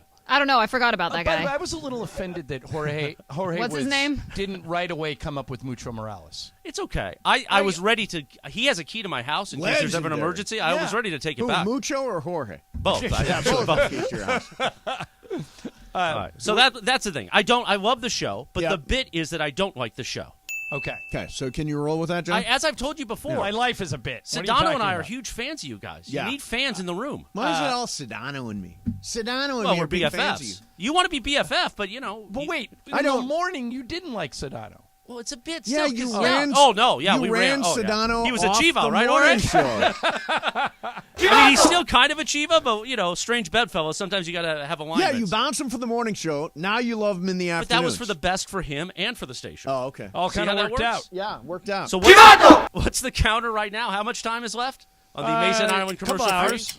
Yeah, I'm not even. How you sure. feeling? I'm just 2 having hours, fun. 15 minutes. John's bouncing off the wall. I'm just having 2 hours, fun. 15 minutes. John honestly came in so wired today. Did you have a 5-hour energy? No. Did you Matter of fact- Did you get more sleep? No. Did you golf today? Yes. Oh, and you're still wired? Okay, so I have a weird thing going on. Okay. I've got a stomach bug. Oh. So And you brought it to work with you? Thanks for I'm sharing. gonna walk out. Thank you. Sharing is caring. Thanks for the flu. All right. So I took my temperature. Yep. No fever. No fever. I've had no food since 6 o'clock last night, and no Whoa. drink. Just this. Just water? Yeah. I'm on one of your fasts. You're on a fast. And I think the so end. he talks about fasting all the time. And Amanda, I almost called you and said and told you about it, and then I thought, no, Morales will just kill me for not coming in. Oh, so I came believe in. it. Look Everybody put a mask on. Look at him nodding. Look at him nodding. He did run out the minute I mentioned stomach Hey, bug. the easy way to get rid of Morales, tell him you're sick. Okay, I'm sick, Chris. And I will be for the next 8 months. He'll say, I have to protect my voice, guys. I can't get sick. It affects my voice. It's my tool. But it is his tool. Can't Without we his get- voice, he's got no act. Can't we get any, on this day in Yeah, work on that 1971, one. Send in the Clowns was number one in know, America, and here they By the are, way, something like that. If you ever want to know how to make people mad, Yeah. a buddy of mine, college buddy of mine, was at a karaoke night. Yep. And he's Send in the Clowns is a song about dying. Yes. He gets up on karaoke night and sings Send in the Clowns. He got booed off the karaoke. People were offended that he picked that Okay, song. I just want to make a clarification because have you seen A Little Night Music where Send in the Clowns is from? No. It's not about dying, it's about ending a relationship. Oh, okay. Yeah, so it's not So as maybe bad. that's why anybody that sings a drippy ballad at Mm-hmm. karaoke night is a loser. What's your go-to karaoke night? Bye Bye American Pie. How many verses can you do? Drove my Chevy to the levee Right. and the levee But you know was it's drunk. got 19 verses. It's like Do an you? 8-minute I would say, song. do you sing the whole song? That is a long song, you're right. Okay, My Way. That's what I was going to say. That's mine. And I'd shoot 'em now the end is near, and so I face the final curtain. Yeah, that's My Way is a good go-to song because people will sing along with it. They'll keep going. This one. Regrets. I've had a few. Yeah, this is a good karaoke song. But then again, All right, more for the too AMA. few to mention. Can we all agree that Chris Morales has the perfect radio voice? No, actually, and he knows this. I don't really like it. Ooh. I do. I like Chris's voice. Even though he doesn't like me, I like his voice. I think he gets a little nasally at times. I have no comment on Chris's voice. I'm an enormous fan of Chris. Okay. As a manager, Mace, we were talking about Joe Madden. Yeah. This is more AMA. Okay. As a manager, Yep. would you intentionally walk a batter with 2,999 hits?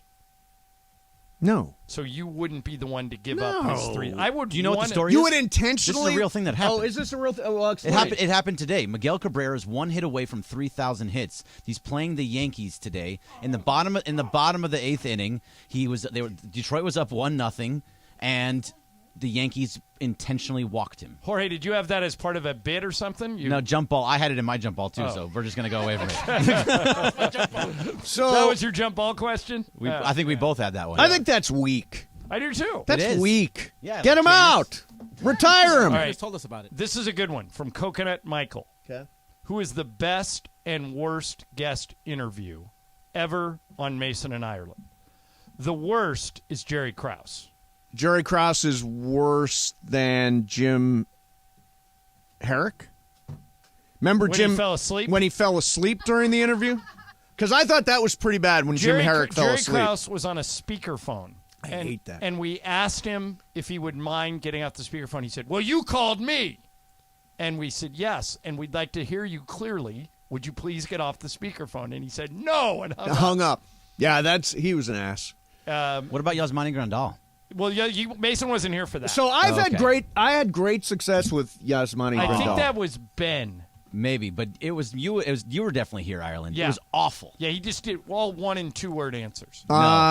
Best interview. Cranston's always really Well, good. I mean, remember we had Vin Scully, we had Chick Hearn. We've you know who was really good when we had him on? We had him on for like an hour. Was Jim Murray? Remember that? Oh, Jim Murray was fantastic. Before he died? Kids, they used to have these things called newspapers, and Jim Murray used to write a column for one. And he was unapologetic about any take that he had. He was great, yeah. And so he was, and it was like a history. He started as an entertainment reporter in the 40s I didn't and know 50s. that. Wow. Well, that's what he said in the interview. Well, I mean, do you expect me to remember Jim Murray from 25 years ago? Well, what the he amazing said? thing about you is you don't remember that we ever had people on the show. Correct. Like you said, well, God, we would never have Kim Kardashian in the show. I said, we've had her on before. You said, absolutely not. In fairness. And until we played Kim talking to you, then you went down this road with fairness, Magic John, Johnson. I have done thousands of interviews in my career. But How am I supposed to remember what Jim Murray said 25 years ago about being an entertainment reporter in the 40s? But I'm not. But you could remember that we actually spoke to someone. I do like remember you Jim said, Murray. We've never had Magic Johnson on the show. don't remember. Said, we've had him on multiple times. Don't remember. And then we found tape and played it. And By the Mason way, goes, I forgot about at that. Easy, hey Ireland, isn't my way about death? You're absolutely right. It is. No. Why is that okay I to think sing it's at karaoke? Well, I think it's about the end of a career. Is it not? I thought it was about the end of a life. I did it all. I did it my way. I think it's a guy retiring. Okay. All right. It is the Mason and Ireland commercial-free extravaganza on KSPN Los Angeles, KRDC Pasadena, Los Angeles, a Good Karma Brands radio station. Jorge hit that thing in there. On this day, back in 1979, the number one hit, Amy Stewart, Knock on Wood. Take it away, Mace. I wouldn't have come up with Amy Stewart. No, I wouldn't have. I wouldn't have gotten Amy Stewart. Name doesn't even ring a bell. Was this a disco? What year? 84, yeah. We were going to play Name That Tune, but we can't. So many people listen to the podcast now. We can't put the We music decided on not the to podcast, do that. so And we I didn't do even it. decided not to do mystery voice because it's complicated. In other words, it's complicated to put the voices in without everybody knowing that the voices are in. Yeah, I and thought you get Bergman. somebody else. I thought Bergman was going to do it. He Well, didn't then do it? Bergman couldn't play. Right. Yeah, so Well, no, someone can't we're not play. doing mystery voice. All right. Yeah. Too much to do. Well, we Is now the time? for The bit. okay. Okay. This is the Mason greatest is bit in the history of convinced bits or not. that this is a bit that will work. I said- Bergman and I think it is going to crash and burn We're big time. workshopping this. No, we're not. workshopping this book. You are the entire reason Buy we're doing in. this I bit. need buy-in from everybody. Commit to this thing. I will say, as of right now, I will commit to it, and if it works, I will be the first one to admit I was wrong. Okay. Now, explain the bit. Okay. So the idea is I wanted to find a monologue from a film that Jorge could perform, because that's a little-known fact about Jorge. Very fine actor. So I found the monologue. Do you have Did you give him the monologue yet? I have it right here. Jorge, Okay. lean back here and grab this. So the idea is Jorge. No, don't let him see it beforehand. Jorge will do this monologue cold.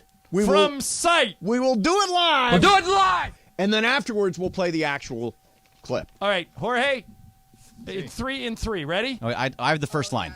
All right, Greg has the first line, and then you will go. Greg, go. What's your name? Screw you. That's my name. You know why, mister? Because you drove a Hyundai to get here tonight. I drove an $80,000 BMW. That's my name. And you can't play in a man's game. You can't close them. And you go home and tell your wife your troubles. Because only one thing counts in this life. Get them to sign the line which is dotted. Do you hear me, you stupid guys? Oh, man. Is that it? Yeah, I think you're good. Keep Keep finish going, it. keep going, keep Finish going. it. I think you're killing it. You are. I'm doing the pause for dramatization. Yeah, no, exactly. Okay, good. Okay. A, B, C. A, always. B, B. C, closing. Always be closing. Always be closing.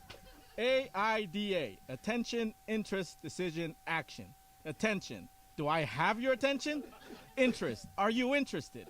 I know you are because it's screw or walk. You close or you hit the bricks. Decision. You have made your decision for Christ? And action. AIDA. Get out there.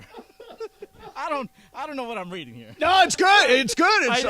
It's so great. I completely retract my objection to this. Number one, you picked a brilliant scene. Number two, it's so not Jorge. Finish it, Jorge. Continues. I made $970,000 last year. How much did you make? You see, pal, that's who I am. And you're nothing, nice guy. I don't give a bleep.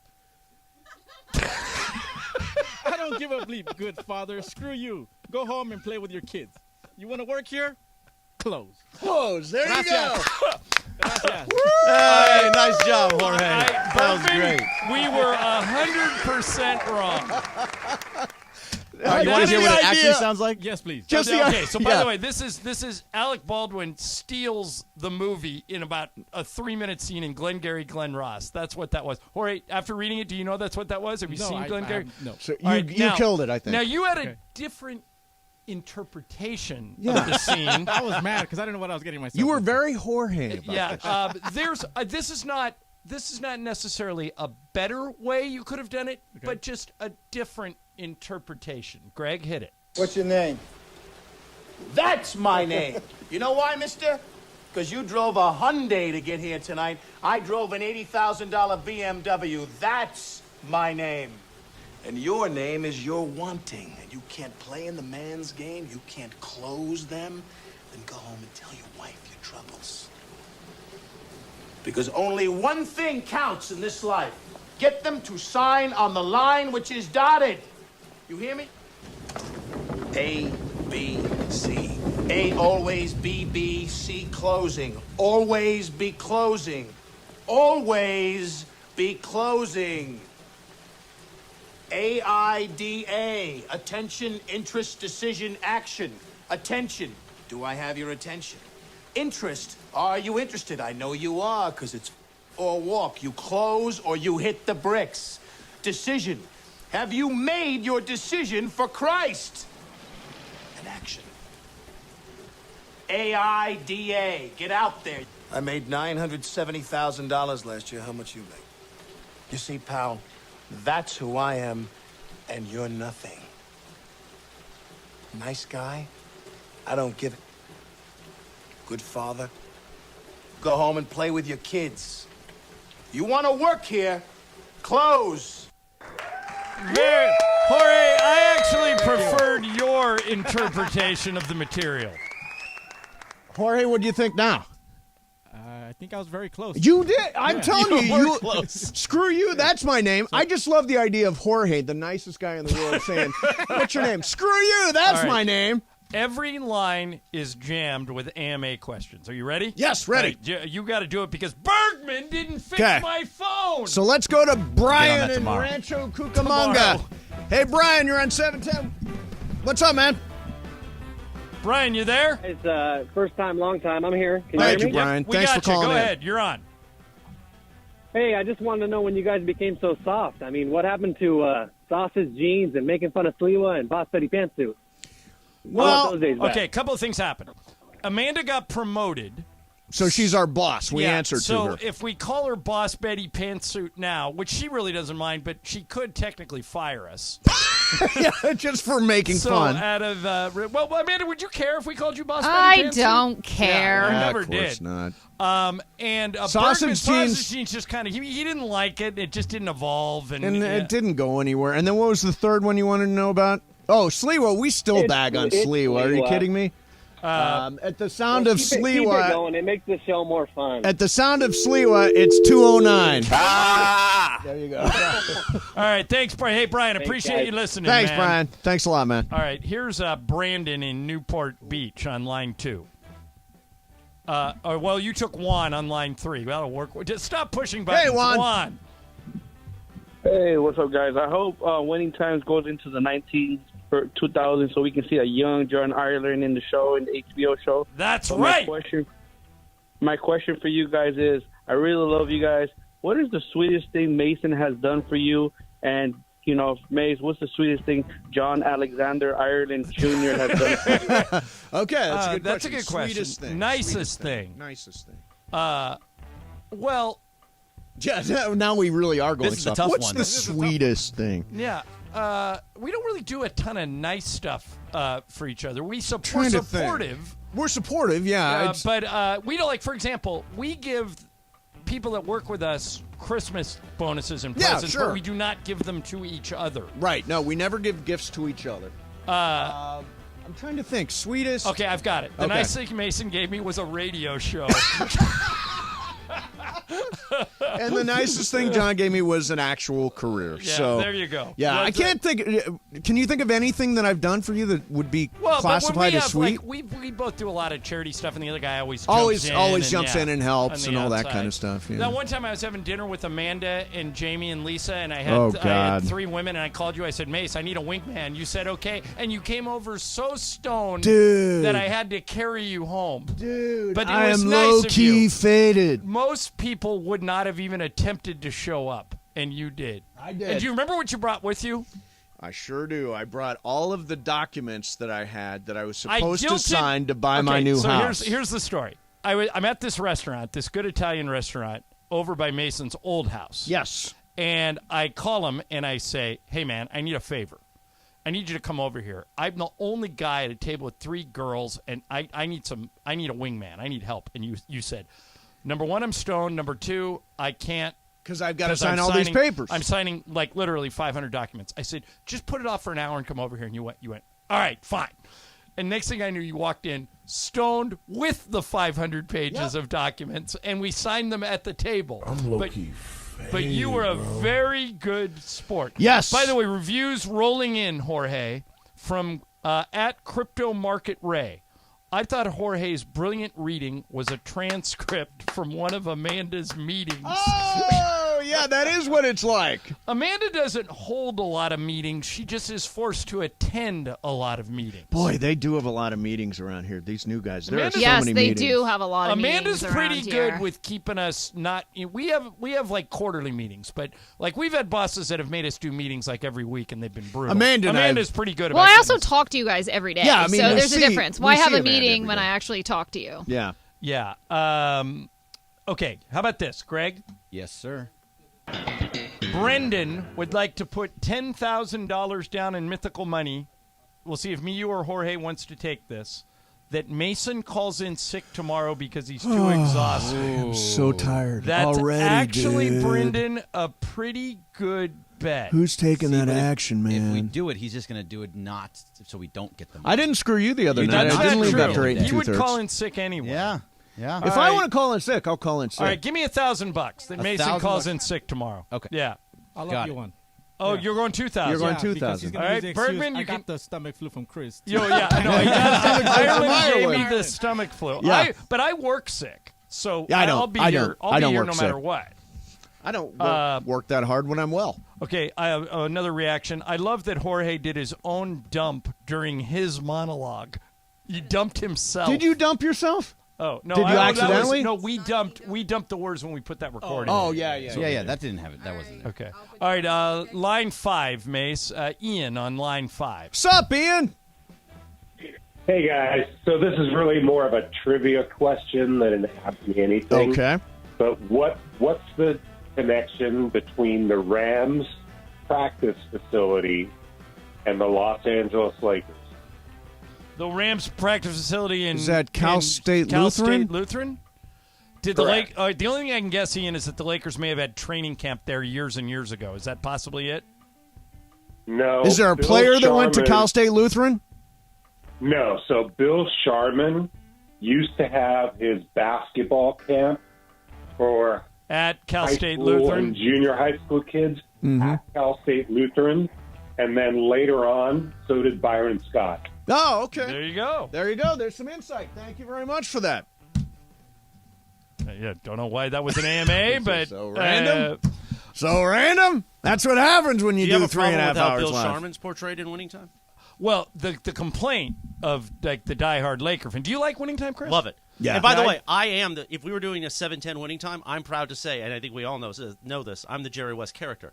I'm crying in the car listening to you guys screw up a bit. Yeah. Corporate Greg's seen me throw stuff down a window. I believe window. I've seen him curled up in his underwear being all upset. Through a Mandy Award, through a window. It's unbelievable. So I would be proud if that was my portrayal. Do you think Jerry West has any recourse here? Of course not. Of course not. Come on. Yeah, I don't think so. So dumb. Anyway. Yeah.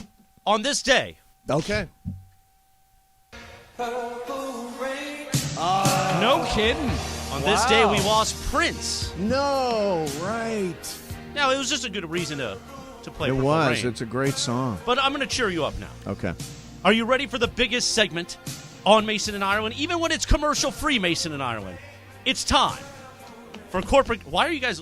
The funny thing is, you're looking at me like I'm doing something that we don't usually do. You're early, but that's okay. But we can do it. I'm going on the rundown. Okay. No, yeah, we're doing it at 2:15 because we have a mystery guest at 2:40. Right. Okay, got it. So we're incorrect. Yeah. It is time for Jump Ball. Take it away, Corporate Greg. Thanks, Chris. All right, so Villanova head coach Jay Wright is retiring at the age of 60. He says he wants to spend more time with his family, as all the coaches that retire do. Woj says he is done. No coaching at all anymore, period. Obviously, he would be very highly sought after. Where do you see Wright ending up next, John? All right, now let me tell you why people are connecting this to the Lakers.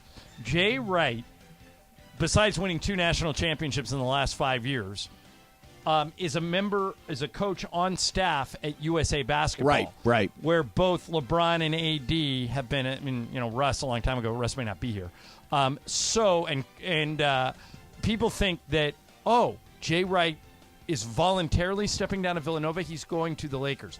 Woj insists that it's not true, but I know he is well thought of by LeBron and AD.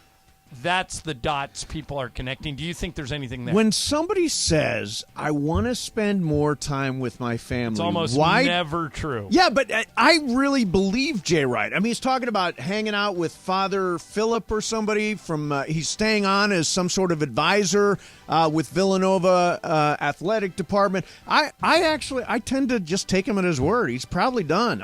And this is not a place where you come for your NBA debut. The Lakers is not where you make that jump and become an NBA head coach for the first time. Do you think? A starter coach? I do not believe that Jay Wright is done coaching. Greg, do you? No, I don't think he's I done take coaching him at his either. word. I think he's done coaching. And Where also- else would he go? And also, the Lakers have had plenty of starter coaches. They went all the way through. If you look back from the 80s till now, a lot of them have Pat been starter Riley. coaches. Pat Riley. Randy was. Pafund. Randy Pafund. Mike Dunleavy. Jack McKinney was. Luke Walton. Jack McKinney. Yeah, Yep. all of them. But recent, I mean, look at the last Luke Walton. decade. Luke Walton. Luke Walton was the last one, right? We had Byron. Yeah. First-time head coach. Oh, no, he wasn't. Mike No, Brown yeah. was the first-time head coach. Yeah. Yeah. No. But Yeah. at least they've been in the NBA. Right. Now you're justifying what He's your been answer coaching is. college kids. I never liked that jump. There are a couple of guys that have been able to do it. Billy Donovan did it. Brad Stevens did it. Who else has successfully made that jump? There are more flops than successes. Who has made the jump successfully from college to I said pro? Billy Donovan and Brad Stevens. Who beyond that has successfully made that jump? What's his Larry name? Brown. Larry Brown. Larry Brown's a good call. Yeah. But I'm but trying you're going way back. Well, and I'm trying to think of other people. Calipari flamed out when he went to the NBA. PG Carlissimo had some success in the NBA. Yeah, it's a good point. Billy Donovan is doing very well right now. Are you listening to me? No, I said there's too many other things I going said on. Billy Donovan and Brad Stevens Okay. are the two All right, that so I are talked the about exceptions. YouTuber Mr. Beast before. We're gonna Interrupt move right me past while that. I'm doing a 3.5-hour show. Exactly. I've talked about YouTuber Mr. Beast before, probably a top 5 YouTuber at the moment. Yep. That did the full Squid Game remake in real life, if you remember that guy. Okay. Well, his latest video, which I have watched, is getting a little pushback after he ended up paying a guy $340,000 for staying in a windowless room for 21 days straight. Ooh. I could do that. So pitch black, windowless room? No, not pitch black. Just he had stuff in there, but there was nothing. It was just it was 4 That's walls a and gimme. some stuff inside. That's a short putt right there. Yeah. I can stay in a room with no windows. People are comparing it to solitary confinement. So he got $10,000 a day and other challenges that gave him more money. He could leave whenever he wanted. He didn't have to stay in there. He did stay in there for 21 days, though. Do you have a problem with this prank for $340,000? No, I mean, look. Why do I care? I was buried alive for 48 hours. I mean, I've done this kind of stupid stuff. I lived on a billboard for 2 weeks, like Allie McKay. We did a 24-hour marathon show at Angels Stadium. I mean, these are typical bits. I was frozen. Mason worked in minor league baseball. Minor league baseball has like a different bit every night. I was frozen in a block of ice for 48 hours. Wait a minute. Yeah. So explain to me how you didn't get frostbite. Okay. So the way it was imagine a gigantic ice cube, like a tomb. Okay. Right? Got with it. the inside of it carved out. Got it. So I got in with blankets on the ground and with blankets on top of me. Okay. And stayed there for 48 hours inside the block of ice. But they didn't fill the block back in. Oh, yeah, it was closed. How'd you breathe? There was a tube that led to the... no kidding. Yeah. Did it for 48 hours. And you weren't cold? I was cold. What did they fill it in with? They didn't fill it in with ice, obviously. No, it was just air. There was air in the middle where I was. But, yeah, no, it's crazy bit. I used to do the stupidest stuff. Yeah. All right. Bergman, what else you got? It's Jorge's Hey, you recognize that, right? Sure. 35 years ago, it premiered on the Tracy Ullman show, The Simpsons. Yep. Simpsons started as a bit on the Tracy Ullman Yes, show? it did. Okay. Are you guys fans of The Simpsons? And if you are, who is your favorite character? Well, I am fans of The Simpsons. I think it's really funny. The interesting thing is that none of the characters ever age. You know, so Maggie stays a baby. Right. Bart and Lisa stay Poor the same Maggie. age. I'm a Homer guy. I think that Homer's, he represents the everyman. Bart's kind of a wise ass. I'm a Homer guy. I hate to be unanimous here, but I'm a big Homer guy. I mean, I identify with Homer. I get life lessons from Homer. I'm a huge Homer. Now, I don't watch a lot of Simpsons. It has been I on haven't watched it for recently. 30 seasons or something like that. More than 28 that. seasons. 30-something. It's unbelievable. It's the longest running show in television history, except I think for Meet the Press. 60 minutes, maybe. 60 minutes, maybe. But I mean, and it did start as a little sketch at the end of the Tracy Ullman show. 33 ultimately episodes, took over. 33 seasons. so far. 33 seasons. Jeez. Yeah, I'm a Homer guy. Homer. Well, everybody always calls me a Homer anyway. Yeah, there you go. Corporate Greg, take it away. All right, so McDonald's put out a tweet today. It said, bring back blank. If you could bring back one thing to this show that you've done in the past from the last 25 years, what would you bring back from the past? Okay. I got this answer for you. Me. There it is. Hey, yeah. You're not wrong. The show is never better than when you produced it. It was the best when Boss Amanda was our producer. What would I bring back? We used to have some callers who would remember the guy. Remember the guy who could do a Denholm impersonation? They would call the show all the time. I'm Dave Denholm. Now, Dave is, by the way, doing great. Yeah, he's a wonderful as guy. LAFC guy. Yeah. He was funny. Trojan Al would come to all our remotes, and he was a good caller. And You know what I would bring back, John? The most beloved bit we ever did. Fast Track. Fast Track. over Amanda's dead body. You know, does she not realize that... Fast Track. Don't give it away.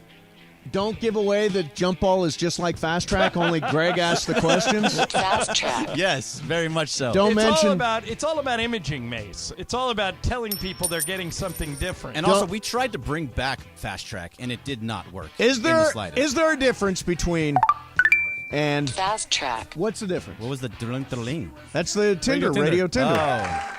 Yeah, it goes. Fast Track. Bobcat. Aren't they all the same? We're all doing the same bit. Right. Okay, people? We're all doing the same bit every day. Yeah. So we just keep changing the names. Yeah. But Fast Track. We should bring back Fast Track for a No, special. no, we shouldn't. All right, Corporate then, Greg, take it Hey, away. Greg, then you write the questions. I do write the questions. Yeah, exactly. It's Yeah, easier that for us. I was going to say that would bring back more work for us. Yeah, it'd be more work for us. Exactly. All right, so do you want to talk about Devin Booker or do another round of Pirtle? Pirtle! We have yet to not be able to come up with the Pirtle, right? Yeah, Right, no, you're we've really got it every good time. at this. All right, here we go. Give me any name in the NBA currently. Okay. Let me do it. Okay. Chris Paul. Chris Paul. All right. Chris Paul, it is not in the West, and he is a combo guard. But not in Okay. the West. He's in the East, combo guard. He's in taller the than guard. 6 feet, younger than 36. And he's in the West? He's in the East. In the East, okay. All right. Taller than 6 feet. Mm-hmm. Under 36 years old. Under 36. Combo guard. Has a number higher than 3. Marcus Smart. Marcus Smart. Oh, he's on Boston. He's in the East. Oh, well, now it's over. Yeah, he's a combo guard, taller than 6'4", under the age of 28, and has a number under 36. Under the age of 28. Yep. And he has a number under 36. It's Jaylen Brown. That's what I was thinking, too. Let's see. Jaylen Brown is the correct answer. 3 guesses. 3 guesses. Nice job. That is impressive. Somebody gave me. Well, do you have more jump ball, Greg? Nope. Okay, That's so it. That's all you got on a this to you 3.5 hour show. That's all the jump ball you brought. Plenty of things. I've got something for Okay, you guys. good. So one of the guys I played golf with today was Kevin Connolly, the guy. Kevin Connolly, from Entourage, who gave me a great sports trivia question Okay. that I've never heard of before. I'm going to give you guys now. Okay, here's the rule: Janice, Amanda, everybody with a computer in front of them, no Googling. No Googling. But you can all work together. Chris, Mace. Okay, Okay. this is a very solvable riddle. Okay. Okay. I'm going to give you guys 2 minutes to come up with all 5 answers. Okay. All right. Here's the question. There are 5 teams, letter for letter, in the 4 major sports that share the same nickname. For example, one of these used to be the Jets, the Winnipeg Jets and the New York Jets. There are 5 that fit that description. Go. So, in other words, 5 pairs? 5 names that are shared by 2 different teams among the 4 major sports. Kings. That's Yeah, there are one. Kings. Okay. Sacramento Kings, Los Angeles Kings. You got 4 more. Sox. No. Red Sox, White Sox. No, No. different but sports. Those are different. Also, one's red and one's white. Okay. Come on. All right. Same color. No, stop. No. You can work together. Oh, yeah, work together. Do it. Cardinals. You do it. Cardinals 2. is a good one. Cardinals Cardinals, is there 2. you The go. St. Louis Thank you, Cardinals Janice. and the Arizona Cardinals. 3 more. Okay, the Is there a Giants. Warriors? Giants. Giants. New York Giants, San Antonio Giants. 2 more. You're only at 30 seconds. You're doing very well. The Middle of the country. There's no Redskins, Cowboys. Indians, Braves. After 1 minute, I'll give you guys a hint. Cowboys, Oilers, Tigers, Oilers. Oilers. There's no Oilers. Period. Titans. Well, that would have been right. No, that would have been right with the Edmonton Oilers, Houston Oilers, Yeah. but Houston's not the Oilers anymore. Right. All right, you're at 1 minute. Dolphins. Do you want a hint Sure. or do you want not want a hint? Marlins, All right, Mace. One of these Pelicans. teams was one of your favorites when you were younger. Oh, the Rangers. Rangers. Rangers. The New the York Rangers. Rangers. Oh, yeah, All right, there's one left, and it's very hard, so I will tell you that it's shared by the NFL and the NHL. NFL and NHL. And both teams are in the Eastern time zone. In the Eastern time zone. There's not a Patriots. And I will even make it easier for you as we hit the one thing at 30 seconds left. Both southeast part of the country. Saints. Panthers. Panthers. Panthers. Mason got it with 18 Nice seconds. job. No, Amanda got it. It is the Florida Panthers NHL team and the Carolina Panthers. Isn't that interesting? That is good. Boy, you're hanging out with high rollers, huh? You and Kevin Conley. Who else did you play with today? Eric Johnson, the old 49er tight end. Oh, yeah. Jessica Simpson's husband. Does everybody famous belong to Yes, that everybody. country club? Everybody. Is it expensive? No. Could I go there and just hang out and not golf? Yeah. Just hang out with people? Sure.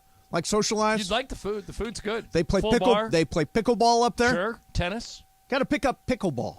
Lisa plays My brother plays pickleball every day. Lisa plays it all the time. She says that she wants that to be the contribution to you losing weight. She says if she gets you hooked on pickleball, you'll play every day. And Oh, you'll nice. Lose weight. Okay. Amanda, have you ever played Wiffle with the pickleball? best of them. I haven't, but I have lots of friends that play. Yeah, your it's friend like the that used thing to right work now. at the club used to play pickleball. She doesn't work there anymore, Yeah. right? Yeah. I can wiffle with the best of them. We have 10 minutes before the next mystery guest. Do you want to play another Yes. game since there's 3 of us that still need to do there's one? 3 that still have games. Or can we do your game in within 10 minutes? Sure. I can read another script if you want. Hey, I stand completely corrected. Yeah, that was great. That was great. Mason, you get all the credit for that because Bergman and I said it would be miserable. I and it was- believed. It's it was all very about funny. belief, All right, Jorge, John. explain your game. Okay, so it's a 3-hour show, so we're gonna play name 3 things from that place. Okay. So we're gonna start with John. And I have to name all 3. And 3 then from okay, that place. got yeah. it. Got so it. name 3 things you 2 find. strikes and you're out. Yeah. Okay. Yeah. 3 things you find at a grocery store. Vegetables, Gatorade, and beer. Mace. It's a big place. Oh, it's a big place. Same one. Bread, eggs, and milk. Bergman. Vitamins, loofahs, and I say out on the loofah. What? You can get a loofah at a grocery store. Amanda ruling. No, you know what? I have seen loofahs at Ralph's in the aisle. All right, what's your third thing? Thank you. And bananas. All right, Ireland. I will say nuts, paper towels, and napkins. Wait, it's the same thing, right? Well, okay, no, it's not. Go ahead. Coffee, tea, macaroni, and cheese. Go ahead, Bergman. Sushi, sandwiches, and salad. Wine, Tupperware, and a styrofoam cooler. Okay. Go on, Mace. Rice-a-roni. Ham. That's it, man. Pause. You're Rice-a-roni and ham? You get 5 seconds. Yeah, Oh, you're 5 seconds. did you win? But that's only one strike. Okay, got it. All right. So, Are you guys still going, or is that just me? no. Okay, So got it. there's one strike on you. All right. So, what 3 things do you find at a mall? Go ahead, Bergman. You find clothes, Wetzel's pretzels, and a Cinnabon. I was just going to say that. You literally took my idea. Okay, movie theaters, a Robex juice place, and a Nine West. Does Robex exist Yes, anymore? it does. Went there yesterday. Yeah. Macy's, Penny's, Marshalls. Wait, Penny's is extinct. No, it's No, not. no, There's no, Penny's there's in Palm still- there's Desert. one by my Well, place. then he's good. Yeah. All right, go ahead, Bergman. Cartier, Neiman Marcus, Nordstrom's. Just naming stores now. Wow. All right. I will go Levi's, Starbucks, and a pizza, Domino's. Oh, wait. that should be a strike. That was 5 seconds. Plus, I don't think you can find Domino's at a mall. Yeah, you can don't. find No, Pizza you Hut can't. at a mall. Sbarro. I'll You can get call a Sbarro. strike on Okay, myself. You can get Sbarro. All right. All right, next category. What do you guys find at Dodger Stadium? Mace, go ahead. Helmet nachos, Dodger dog, Diet Coke. Okay, go ahead. Grass, dirt, mound. Mookie Betts, Dave Roberts, and Joe Davis. Clayton Kershaw, Oral Hershiser, Will Smith. Freddie Freeman, Gavin Watts, Kenley Jansen. Toy Dodger bat, popcorn, Dodger helmet. Yes. Pennants, baseballs, and bobbleheads. Ooh. Micheladas, Michelob, Bud Light. I will say escalators, elevators, and press box. Oh, Mace. Ketchup, mustard, relish. Oh, Bergman.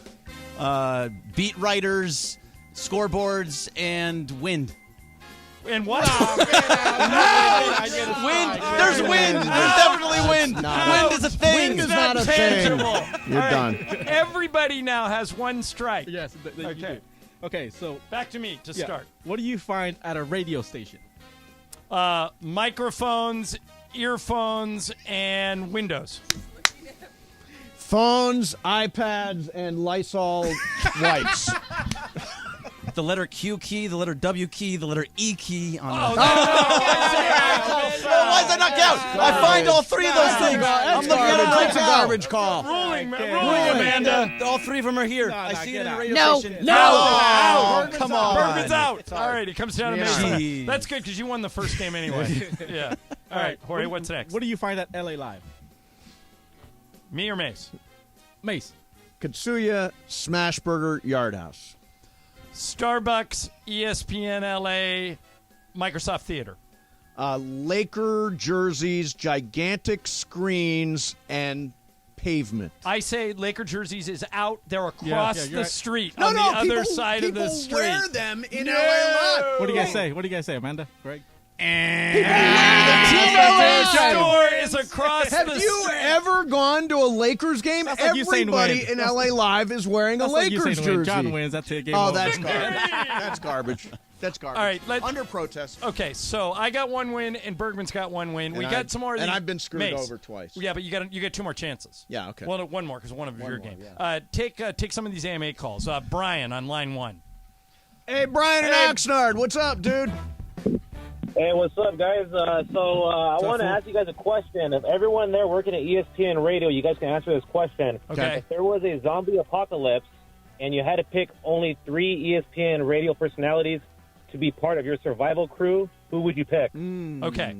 I would be out. I would get killed in the first 5 minutes. Yeah, you would be done. The first person I would take would be Keyshawn because he's 6'4" and he's athletic. Okay, that's and good he can call. run. That's a good call. All right. Then I would take Jorge because I don't want Maite to not have a dad, and she's little. Thank you, John. But the question isn't. The question is who would fight most effectively. Well, I'm taking Jorge. Jorge, and plus he's from the streets. Yeah, that's right, fools. I got you, John.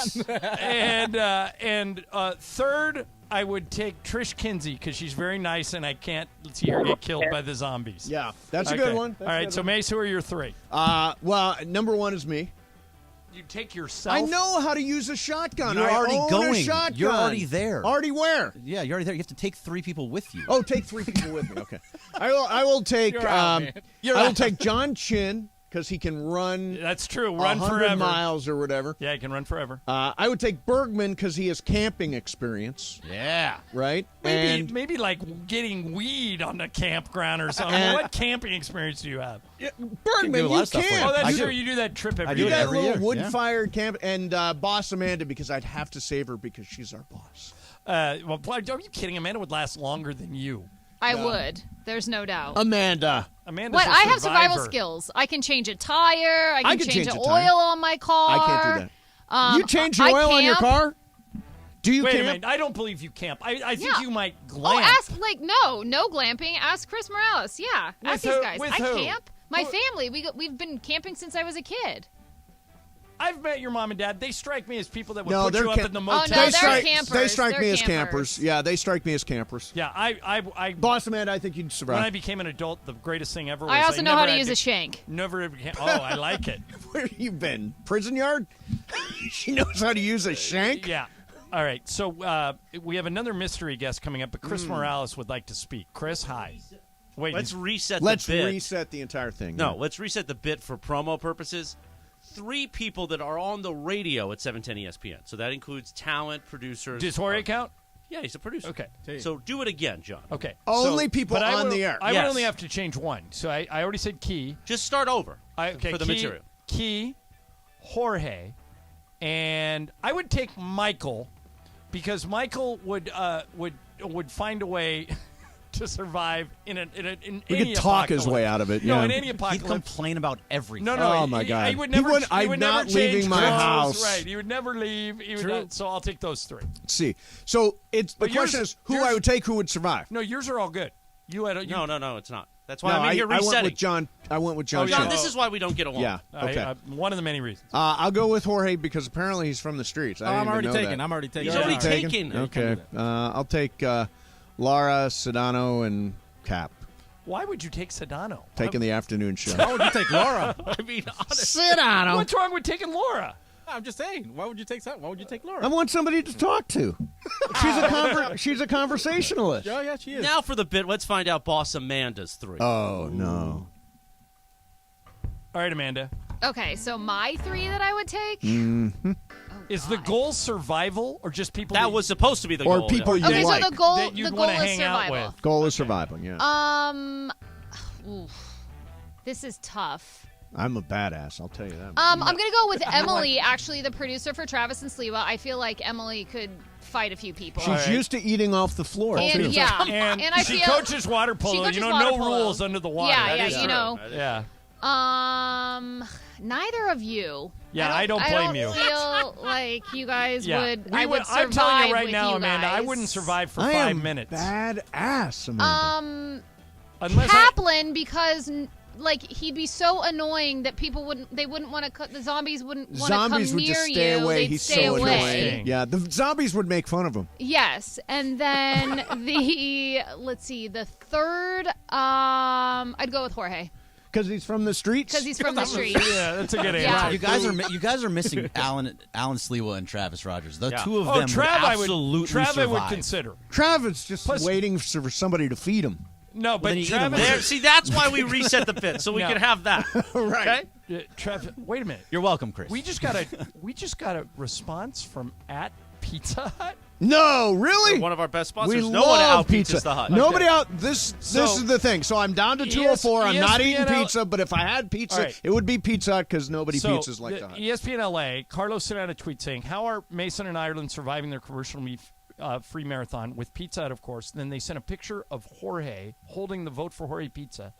And Pizza Hut, the corporate account at Pizza Hut, Wow. with 1.6 million followers. Wow. Just Jorge gave you 2 pizza slices up for your picture holding the pizza. Nice. That's the power of Mason and Ireland, especially on commercial-free day. Unreal. I want to go back to the Unreal. zombie thing real quick. Yeah. I know you have a mystery guest. In this zombie scenario, does your money still count, John? Well, like your if bank it card, did, will I it would still work? survive. So I would take Ireland, Sliwa, and Sedano is my BFF. So you know. Yeah. Oh, okay. so you'd say And Sliwa's funny. Is he? He's hilarious off the air, unfortunately. Really? Anyway. Is he All right. funny? All right, it is time. It is the dial tone. It is time Jorge.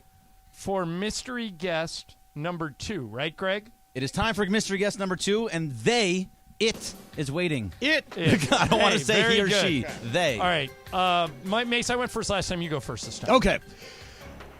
Are you an athlete or former athlete? No. No. Okay. Are you in the media? No. Okay. Have you been in this studio? No. No. Wow, this is Are very you tough. are you affiliated with the Lakers in any way? Not. Not. Not. Okay. Not affiliated with the Lakers. Well, I'm trying to think. Well, you could go Rams, Dodgers. I don't know. Rams, Dodgers. Are you somehow involved with the Dodgers? Mm-mm. Wow. I don't know what. So not in broadcasting, not a former athlete, not involved with the Rams, not involved with the Dodgers. Hasn't been in the studio. Wait. I didn't ask the question in the right tense. Okay. Have you ever been involved with the Lakers in any way? Ding, ding, ding. Yep. Okay. I think I got it. Okay. But go ahead. Yes, Okay. go ahead more. Not a I know who it is. Okay, go. You want to guess? Yeah. Do you have kids named Jet and Talon? No. Mm-mm. Okay. Do you have a 500-year-old house in Italy? Oh! Mm-mm. No, it's not Gary Vitti. I think it is. It's not? That was my guess. Gary Vitti sadly, lives in a 500-year-old house in Italy. Well, yeah. So sad. So sad for Gary. Wait, Someone, man, I don't know. not a broadcaster, has never been in the studio, was associated with the Lakers. Yeah. But it can't be Michael. It can't be. Okay, Michael. Are we out of questions yet? Yeah, we're out of questions. I think we're All right, stumped. we're stumped. Greg, who is it? You guys got it right. It's Gary Vitti. Oh! Gary, what happened to your 500-year-old house in Italy? 400 years old. Oh! 400 years technicality. Oh, you're a very good sport to Gary, play along with nice this bit. work, man. How you been? Really good. Everything's great on this end. Unfortunately, the world's not so great, but we are. So we're slugging it out here. Well, you're very nice to put up with our crazy. And Gary, dumb what bit. was you were the He was Gary. I remember it as 32 years. You were the head athletic trainer. Do I have that right? Yeah, that's correct. Yeah. Wow. Okay, so when are you going to get a new house? That is so sad. I always worry about Gary. He lives in a 400-year-old house. I'm like, what about a new build? What about a new build, Gary? Well, the interesting thing is that we're actually in the new end of town. the young part of the neighborhood. Yeah, There's Roman ruins. It's like a 2,000-year-old village, and we're in the new end of town. Okay, so are you in Italy right now? No, you're in LA. All right. That happens in August. So Gary, we're still on the NBA schedule. Oh, that's true. So Gary sent me a great text the other day. Okay. So for Kareem's 75th birthday, they asked everybody to wish Kareem a birthday and tell a story. And Gary told me this story that, Kareem was very serious. And so one time in the locker room, Magic Johnson offered, was it Magic or Coop that offered the $100, Gary? Coop offered Magic the $100. All right, to walk up to Kareem when he was reading a paper, sitting there quietly reading a paper, and karate chop it. The problem was Kareem heard Coop make the offer, so he knew it wasn't Magic's idea. And then, Gary, you take the story from there, how Kareem got Cooper back. So he waited.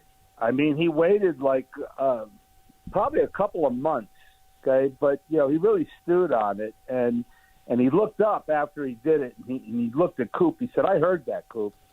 And so you knew the comeback was going back at Coop and not Magic, even though Magic did the dirty deed. Right. And I remember specifically we were in Detroit, and we used to fly commercially in those days, and we were flying on Northwest Airlines, and we get on the plane, and Magic and Coop were flying partners, so they would sit next to each other, and Coop always put a blanket over his head and would fall asleep almost instantly on the plane. And Kareem gets up mid-flight, stealthily walks over, and gently lifts the blanket off of Coop's head, pulls out a bottle of Nair, and puts a glob of Nair right just above his hairline, like in the front of his head. And then turns around and looks at everybody on the plane and goes, "Ha, ha, ha." And it took about 5 or 6 minutes, and all of a sudden Coop wakes up with his head on fire. That stuff like acid, I guess. His scalp is burning. He has no idea why. We all did, okay? Yeah. And nobody did anything about it. Nobody said, "Hey, Coop," woke him up, and and that, I love Kareem, but it kind of says something about him. Yeah, it does. So Gary, did that end it? Did that end the prank war? Of course. Yeah. No, there wasn't any reprisal for Kareem. Now, No, did Coop just walk around with a bald spot on the front of his head for a couple of weeks? I think it was more like a couple of months. It took forever for that to go back. The moral of that, it was like the size of a quarter. I mean, it really just a hole in his hairline. The moral of that story is don't play a practical joke on Kareem. Don't mess with Kareem. So, Gary, I want to ask you a question. I'm going to make it the most general question possible, and do with it what you want. What do you think of Winning Time? Well, he was in it. I know. Yeah. Well, if you read, what Bill Oram wrote in The Athletic, he called me about it, and I walked away from the set. I was in 2 episodes. I signed up for 3. They asked me to do 5. After the second one, I said that I didn't want to have anything to do with it. Yeah. Before I tell you why, I got to say the people were magnificent. Jonah Hill was the director. Jason Clark, John C. Reilly. I mean, these were the nicest guys that you could ever meet. But what they were doing out there had nothing to do with the people that I knew. Jerry West and Jerry Buss, for that matter, and Bill Sharman. Those 3 guys were really mischaracterized, especially Jerry West. And I said, I went to Rick Fox, who was like my connection with HBO. And I said, this is wrong. And Rick went to the producers, and their answer was, well, this is fiction. It's not a documentary.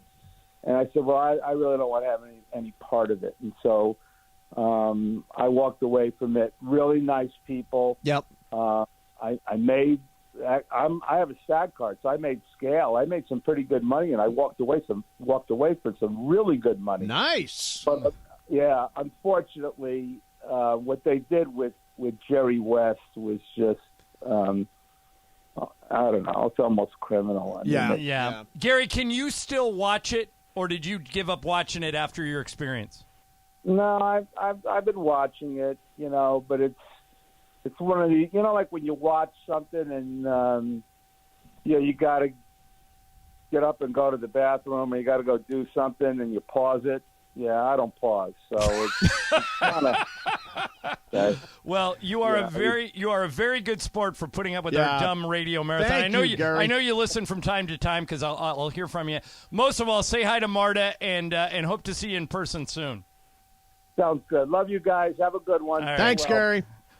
Gary Bergman, Beatty. 2 for 2. Yeah, thanks. Actually, Amanda was able to help me out with that one. So How long was he head athletic 32 trainer? years. 32 years. If I remember correctly, between 1984 and 2016. Mm. And is one of the you've had dinner with him. One of the great storytellers of all time. When we I had somehow never heard the Michael Cooper Nair story ever, and he sent it to me the other day. You know the expression "holding court"? Yeah, that's what we went. I went to a dinner in Hawaii where Gary Beatty was there, and he just held court, He's the best. telling stories. Just fantastic the guy. Best. Sadly, lives in a 400-year-old house. Yeah. All right. That's very okay, so Bergman, I'll let you make this call. We got a lot of people on hold for AMA, or we could play. We have 2 more games, and we have about an hour left. So at 3:15, we have our third mystery guest. Okay. So why don't you take a couple AMAs? Are you doing Lie of the Day? Don't forget Lie of the Day today. Okay. If you can figure out what it is, have you told it yet? Maybe. Listen to the entire show for Lie of the Day, 3:30. Get a chance to win 2 passes to our private Lombardi party on May 12th at Hollywood Park Casino, hosted by me. So your chance to win is if you can identify John Ireland's lie somewhere in this 3 hours and call in at 3:30. All right, let's do this, John. Let's take a couple phone calls. By 3 o'clock, we'll play another part of the game. 3:15, the mystery guest. 3:30, Lie of the Day, and then we'll do the regular game of games at 3:45. Okay. Mace, take that call from Brandon on line 2. Hey, Brandon, what's up, man? What's up, man? Hello, how are you guys? We're excellent. Fantastic. Hey, watching this on Twitter, it is epic. I love it. Live imaging is awesome. I didn't even know we were on Twitter. Okay. Oh, yeah, it's great. Quick question to touch on Mason's point with Joe Madden walking. Seager, I agree with you, Mace. My only thing is the game before Shohei Ohtani gave up a grand slam to the number 9 hitter. So I think Joe was kind of nervous that out of all people who can easily just, take the wind out of our sail or whatever, Seager could easily hit a grand slam considering he had his first home run the night before. But they did give up 3 runs in that spot, right? I agree. It totally backfired. I mean, we ended up being basically in the same position. Yeah. So yeah, and let me just clarify. Joe Madden's a really good man. I just thought too smart for the room in that instance. Brandon, did you have an AMA question, or was that it? I did. Well, I just wanted to know your guys' thoughts because I know you don't talk about the Angels that much. What your real thoughts are, considering they're leading the AL West. It's early, but same with the Dodgers. By the way, Brandon, they're leading the whole American League. Yeah, I mean, at the beginning of the year, I had them with 90 wins and a wild card spot. I'm going to stick with 90 wins and a wild card spot for the Angels. I could see that. Brandon, I didn't think they had, enough pitching. Hey. The bullpen guys we picked up have been paying off. I think their ERA over a few games is like under 2 or something like that. So I think it's definitely paying off, the decisions we made. And then one for you, John, since you are from Newport, would you ever get into broadcasting, say, baseball once the Lakers wrapped up? As far as like you personally, would you ever do baseball? I've never done it. I would if they asked me. Like, I'm friends with John Carpino, who runs the Angels. I know him kind of, and Dennis Kuhl and Artie and those guys. So if they asked me to do it, I would help them out. But I'm not looking to do it. Mason, you at one time in your life wanted to be a baseball there was announcer, a time when the Padres were interested, and I took a pass. I just don't think I'd like the travel. I'd love to do baseball. I mean, I'd be thrilled to do baseball. I just don't. I wouldn't like the travel that goes along with it. But We were talking today. I think he'd be great at it. Thank you, man. All right, thanks, man. Appreciate it, We were Brandon. talking today about when are the Dodgers at Angel Stadium? June 14th and 15th. We should take a group of listeners to Angel Stadium to see the Dodgers, June 14, 15. Rather than go to Dodger Stadium? Yeah, we'll do Okay. we'll do it there. We'll go because that way we'll take care of the Angels. We do broadcast their games and all that stuff. Amanda, how Take the many train. We should take the train. Angel games are we doing these days? So we clear about 15 weekday games and as many weekend games as possible. So like a decent number. Yes. Yeah. So Okay, you good. could help us. You could hook us up with tickets to. I think I can try to make this happen. That'd be fun. I'll work on it. That'd be fun. The calendar is filling up. There's so much stuff going on By right the way, now. if I could get you and Joe Madden in the same room, you guys would totally be fast friends. I don't He's dislike like- Joe Madden. He's eccentric. Yeah, I and just thought that he's- was a dumb decision. I'd tell him that to his face. Little known fact about Joe Madden: gigantic, huge Springsteen fan. Oh, nice. Matter of fact, when I went to see Springsteen on Broadway, Madden was there. Oh, wow. And he told me it was the third time he'd seen it. So, I mean, he's a guy. How many that- times have you seen Springsteen? Me, total? Yeah. Maybe 4, but I've only went to Springsteen on Broadway once. I'm 2. I saw him opening night at Staples Center. Right. I saw him at the old sports arena. And I saw him at the Meadowlands in New Jersey. I saw him at the old sports arena. I saw him twice at Staples Center, and then I saw him on Broadway. Yeah. Hey, Chris is back. Hey, I've seen him Morales. 6 times. 6 times. Excellent. I hope. Do you think he'll ever do another one, or do you think he's done? Another He doesn't tour? need to. He made a ton of money on that I Broadway hope show. he does. I hope he does. By the way, if you never saw the Broadway show, the exact show that he does is on Netflix. Yeah. And he sold his catalog for $500 million. Is he one of I those forgot guys? about that. Yeah, he to sold avoid his capital catalog. gains coming. Really? Yeah. I bet. So you mentioned June 14th or June 15th. We're going to do this on the air. That way we pin you down. Yeah, John. good. Yeah, okay. Because, you like to sly away from Bring this. it on. Yeah. Always something, It's right, been John? brought- It is always something, Chris. June 11th, Saturday. What do you got? Just golf in the morning. Because we're talking about with our friends at Commerce Casino of bringing back the Mason and Ireland Poker Tour. In. It's done. Just like that. No hesitation. See, they all get nervous back there. This is what we do. We just do it on the air. I mean, unless Lisa is taking me out of town for some reason. What are you going to tell her? Come to Commerce Casino, Lisa. I'll have a cocktail That'd with be you. fun. I love those poker What I would tournaments. love to do, you tell me if this is possible, is to get everybody from the station, me, Ireland, Sedano, Cap, Travis, Sliwa, associated board ops and We call them producers associate and all that producers. stuff, associate By the way, have you producers. voted yet today? Vote I did. 710awards.net. I'm voting exclusively for Jorge. Hey After guys, vote for Jorge. Yeah, After his Chris, what did you think dynamic of his appearance. theatrical performance. I thought Well, it was excellent. That's my favorite thing Alec Baldwin's ever done. Yes. Right. Other than the call to his daughter. That's the second. Oh, favorite. God. Yeah. But The fat pig call? Yeah, that was awful. he's incredible. Jorge is incredible. Jorge, what's your name? Jorge. No. Do it one Thank more time. you. That's my Jorge, name. what's your name? Blank you. That's my name. There you go. So what were you going to say?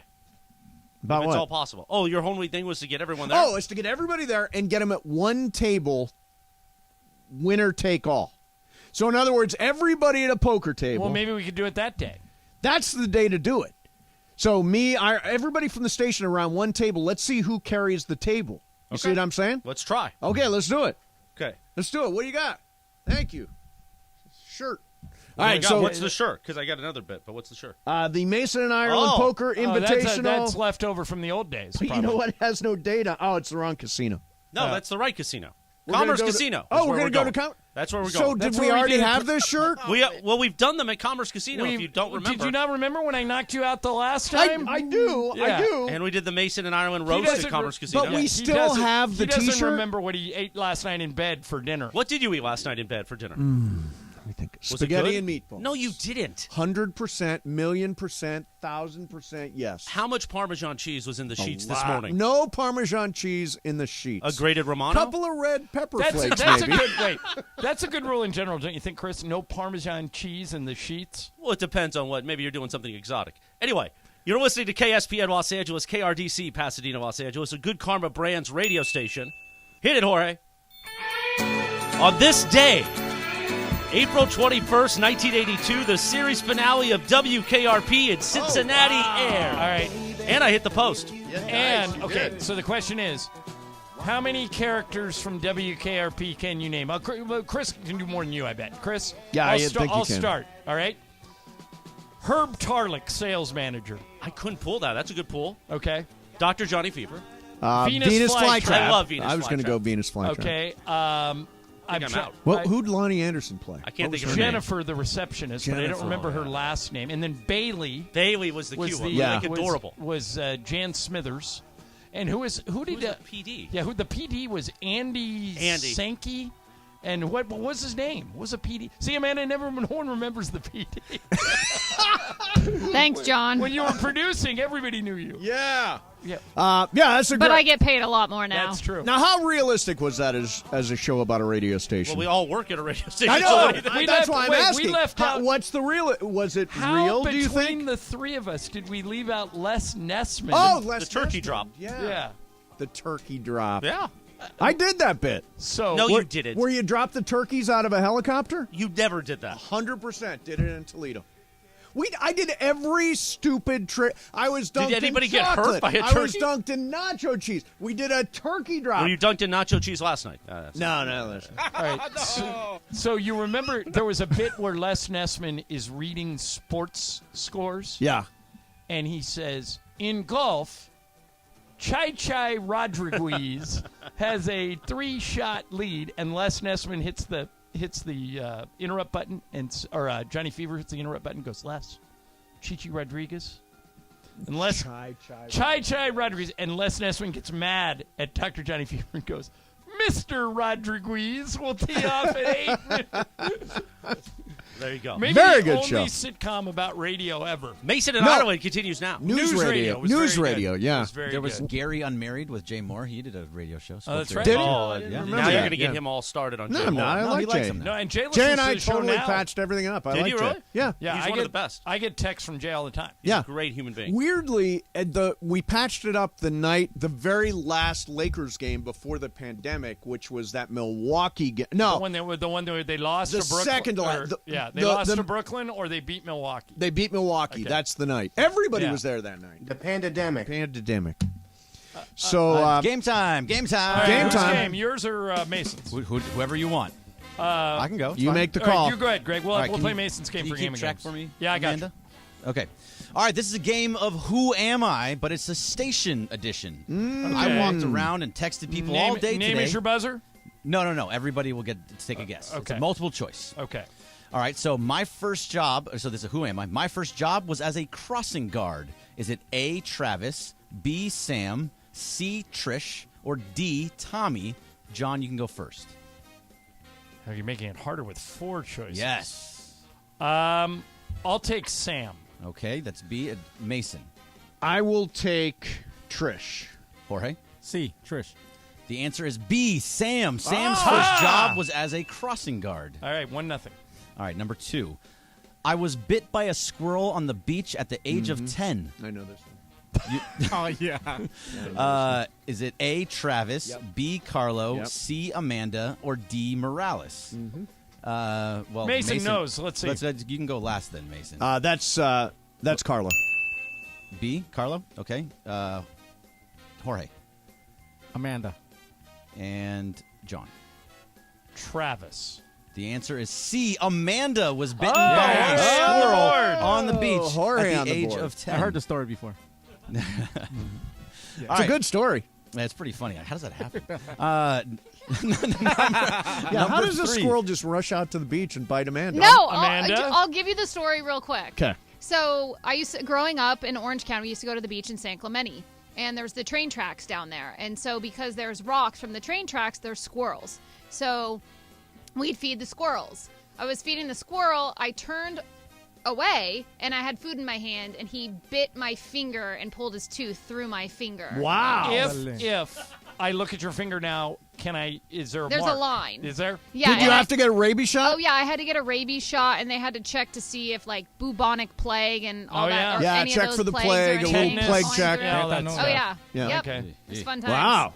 All right, Greg, All what's right, next? Number 3. My first career aspiration was to be a nun. Is Amanda. Jorge, is it A, Emily, B, Trish, C, Janice, or D, Palmer? Emily. John. Trish. I can see Emily in a nunnery. I'm going to go Emily. Then the answer is Emily. Yeah. Emily. So what's the score right now? Okay, Jorge's got 2, John 1, Mason 1. Okay, number 4. This has to be number 5. No, it's number 4. Okay. Just take your word for All it. right. 5. But let's go with it. All right, but anyway, I was the key club president in high school 2 years in a row. Is it A, Janice, B, Carlo, C, Morales, or D, Funchess? And John, you're first. I'll go Carlo. Okay, and Mason. Carlo. And Jorge. Nope, it's Janice. Nope, you're all wrong. It is Chris Morales. Morales? Never would have guessed that. What does that even mean to be in the Key Club? It's a community service group. They help other people. It's Yeah, can you Morales. see Chris doing community service? This is a guy that only likes to help himself. Chris helping other people? He must have had a different... That's impossible. He must have had a different set of values as a Ute. Wow. All right. That is Helping crazy. people. All right, number That's 5. amazing. You should pick up that again. That's a good And that habit club then. fits, though. I like it. Yeah. All right, here's the next one. My first concert was Shania Twain. Is it A, me, Greg, B, Lindsay, C, Sliwa, or D, Carlo? And Mason, you go first. I will go Lindsay. Okay, Jorge. I'll go Sliwa. And John. I think it's you. You think it's me? I do. The correct answer is Alan Sliwa. Yes! His Jorge first is concert running away was here. Shania Twain. Okay. All right. So number 6. I won best legs in high school. Best legs in high school. Okay. Is it A, Mark Cates, B, Taylor, C, Palmer, or D, Tommy? And Jorge, you go first. D, Tommy. And John? I'll go B, Taylor. And Mason? I'll also go Taylor. The answer is D, Tommy. Yeah! Tommy Lamb won best Jorge legs in high school. away with it. Know your coworkers. Every single one of them. All right, next one is I would only wear a Cookie Monster onesie as a child. Is it A, Ron Mitchell, B... I hope it is Ron after that reaction. Oh, God, I hope it is. Yeah. B, me, Greg, C, Taylor, or D, Lindsay? Who's first? John. Lindsay. Mason. I am going to go Lindsay. And Jorge. Bergman. It is B, me. Yeah! I would only wear a Cookie Monster onesie as a child. This is over. This game is over. Yeah, it's Jorge cleaned up. 5, Mason 1, Ireland 1. How many you got left? I got 2 left. I'll All just right, do let's them do anyway. them. All right, I have 29 first cousins. Is it A, Laura, B, Travis, C, Taylor, or D, Lindsay? And that's Mason first. Laura. Jorge. The Romos are a busy family, Laura. I'm actually in agreement. I think it is Laura. You're all wrong. It's Travis. Travis Rogers has 29 first cousins. Now, don't you have to have a lot of brothers and Well, he sisters said to have that his many cousins? dad is like one of 10, and his mom is like one Trav, of 5. I didn't know you were from wow. Kentucky. All right, the last one. I was my high school majorette, baton twirler, and won many competitions and trophies. Is it A, Palmer, B, Lindsay, C, Trish, or D, Janice? And Jorge, you go first. I'll go Palmer. John. Lindsay. And Mason. Lindsay. The answer is Trish. Trish Kinsey was a majorette, and she won many competitions Very nice. and trophies. Very That nice. was a good game, Bergman. That was an Thank you. excellent You're game, having a man. very good day. Thank you. I did some I work think the on it. show's generally going pretty well. Yeah, and the next mystery guest is at 3:15. That is correct. All right, so Mace, take some of these calls. Dean on line 1. Hey, Dean, you're on 710 ESPN. Dean, up, you Dean? there? I'm here. How you guys doing? Excellent, Great, man. Great. I have a story. Oh, we waited all that time and we lost him. Lost him. Oh, so Lost sorry, him. Dean. Let's go to CJ. CJ, you're on 710. What's up? Number 1 station in all of California. Amen, How y'all brother. doing? Good, man. Amanda, genius. Way to go. Hey, question for you, my brother. Have you lost any weight since you got away from them donuts? Now, don't tell no lie, because I'm a lie detector. Okay. I'm a human lie detector, so watch your answer. Well, wait, CJ. CJ, what makes you think he's gotten away from the donuts? Well, because on one of his shows, he claims that he stopped eating donuts. Please. No chance. CJ, I'm going to keep it 100 here. Haven't had donuts. Haven't had donuts in 11 days. And my weight is down to 204. I've gone from 217 to 204, so it's coming around. But 11 days without donuts is a long time for me. Okay, well, okay, keep it up. But then after you get through smoking, make sure you drink plenty of water. Yeah, no, absolutely. A lot of water after I imbibe. Was yesterday National 420 Day? Yeah, it was. Yeah. Totally lost a day. So that call on line 5, Yeah. take that call on line 5. It says Danny Boyle Heights. I thought it was Danny Boyle. Oh, Danny Boyle, Hey, the hey, director. Danny. What's up, fellas? How's it going? How are you, man? Good, man. Good. Hey, I have a question for you guys. Since you guys love television shows and movies, yes. What world would you live in? Like, John, I know you like The West Wing. Would you want to live in that world, or what other show? Mason, you love Chinatown. Would you want to live in that world? Chinatown would be pretty cool. Pretty cool. What world from Jake a TV show Gibbs. would we want to live in? Okay, here's my answer, Danny. 2.5 Men. I want Charlie Sheen's pad on the beach in Malibu, and all I'm doing is going to bars and drinking. It's a good one. Yeah. Although you do like to live in the West Wing. You always believe people... Well, but you keep telling me that it's a fairy tale. It is It'll a total, never exist well, again. Just look at the papers and you'll see. It is a fairy tale. I would like to live in Gotham. I'd like to live in Gotham. God, that's a dark show where people get killed. So and it rains all the time. It's not. It's 100% chance of rain in Gotham every day. That one woman that was on Gotham, that was in Homeland, and now she's got a new show on NBC. Is so good looking. That Marina Baccarin. I don't know her. You know what I'm talking about? No. Oh my gosh, No. that girl's beautiful. You haven't seen the Batman? No. Oh, the Batman's so good. But Jorge, did you see it? He tried, yeah. You tried? What do you mean you tried? Yeah, it was a little too slow. Where'd you watch it?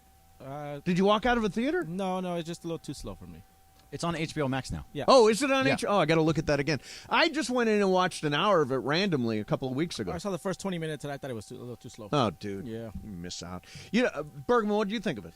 I liked the movie. I thought the other Batman movies were probably better, but Robert Pattinson was actually a better Batman. As a Batman, he was very. By the way, very he good. likes to be called. I just read The an article. Batman. He likes to be called Robbie.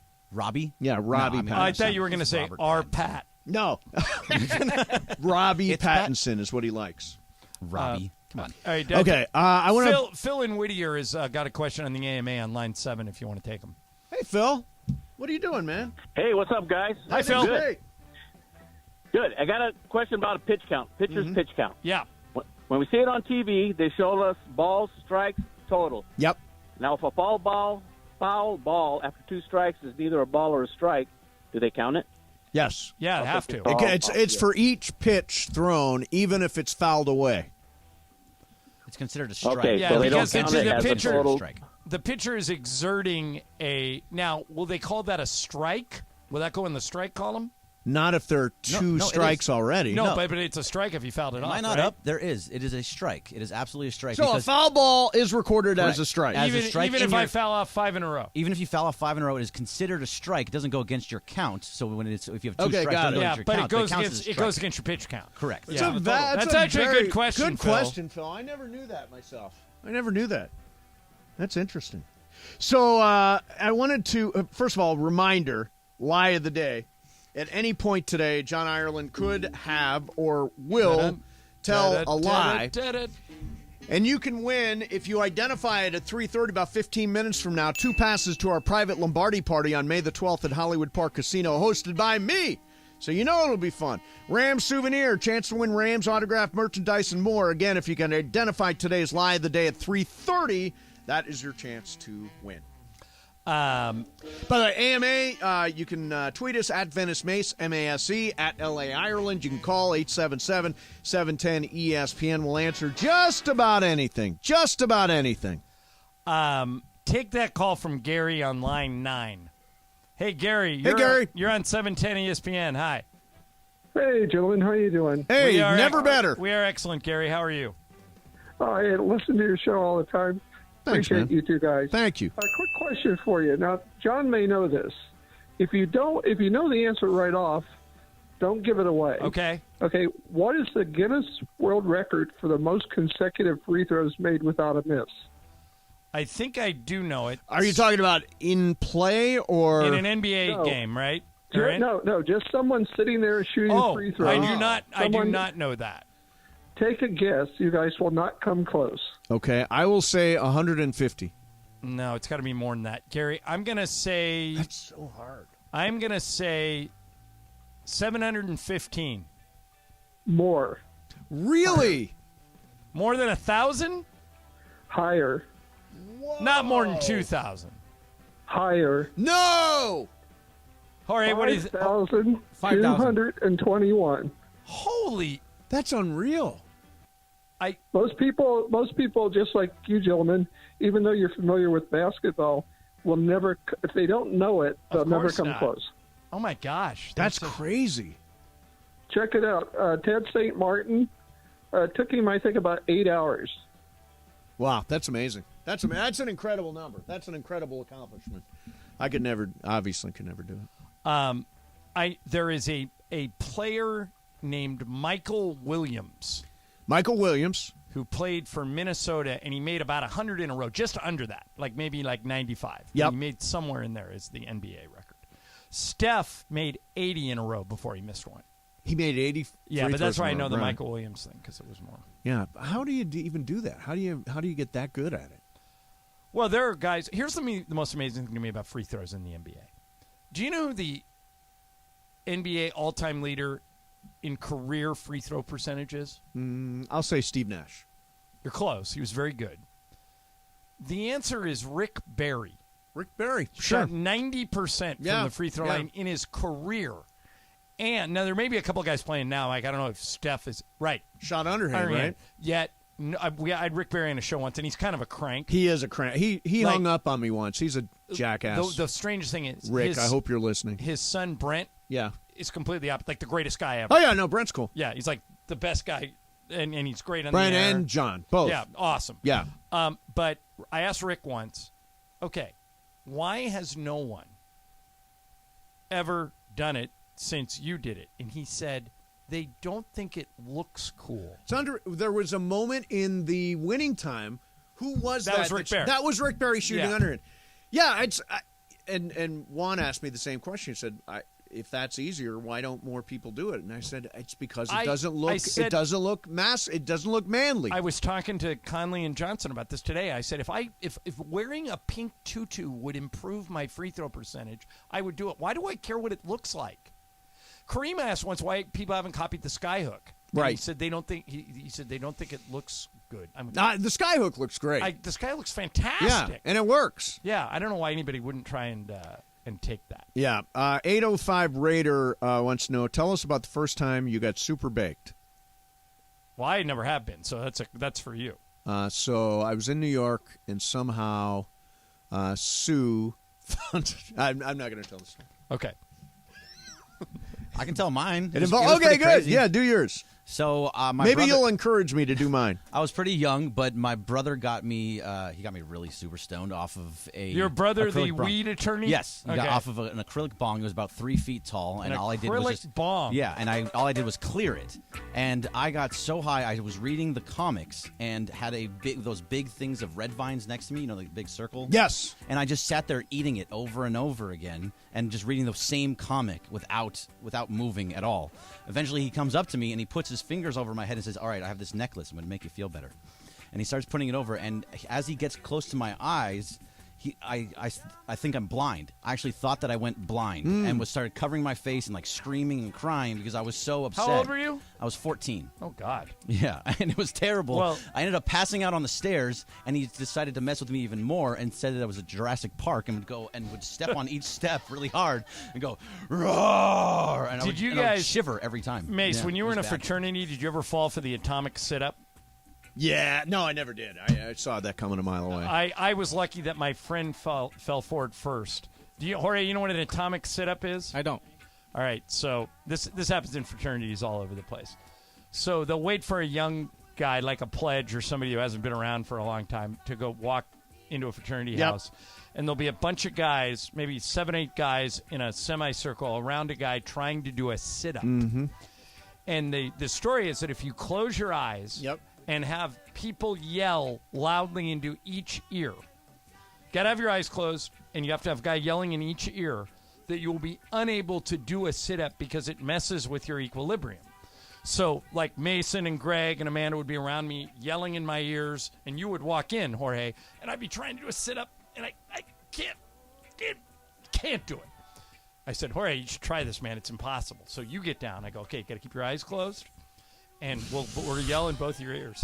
So you go to do a sit-up, and some guy will come and drop his pants, and you'll go right into his bare butt. Yep. And every year somebody would fall for it. When I was working at Alice Radio in San Francisco, I was doing mornings for 6 months because somebody was in rehab, and Johnny Mosley was. Somebody was No, but you yada-yada'd that. Like it happens at every station. Well, no, Sarah and Vinny went to rehab, and Sarah asked me to fill in. So while he was in rehab, I filled in. And Johnny Mosley was a regular on the show, and he loved whenever we got a guest in doing the atomic sit-up bit. Yeah, and people fall for it all the time. Yep. By the way, people loving the nonstop Mason and Ireland. There are all kinds of great tweets. Well, okay, Amanda, we begged you to do this for years. How do you think it's going so far? We got an hour left. Actually, less. Not even that. 15 Shockingly, minutes. I am surprised, but I want to let you guys know that your third mystery guest is about to be ready. Oh. Okay. All right. So the first two, if you're just tuning in, two mystery guests were Jamie Long, and then Gary Vitti. Okay. Is he ready, Greg? All right. Mystery guest. Have you ever been in the same studio as Mason and I? The three of us together. No. Are you a current or former professional athlete? Yes. Okay. Is your sport football? No. Well, I mean, I'd just follow along. Is your sport baseball? Yes. Did you ever, or do you now, play for the Dodgers? Yes.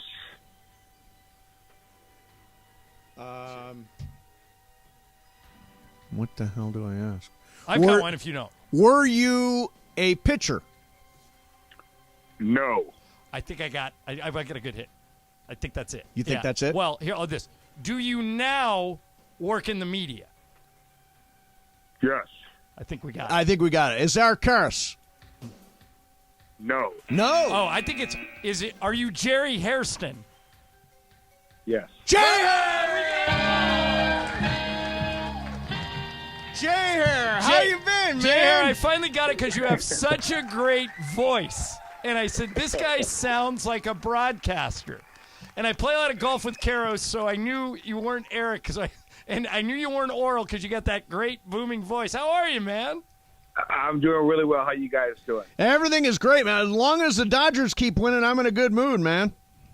Absolutely. They keep winning. They're playing well, man. I'm really proud of them. I know, especially with Freddie Freeman on board, they're looking good. The pitching has been outstanding, and the hitting is starting to come around. So, I got to ask you about, because it's an ongoing conversation / debate / argument between me and John about the way Clayton Kershaw and Dave Roberts handled the perfect game. What was your view of the way it came down and the way it was handled?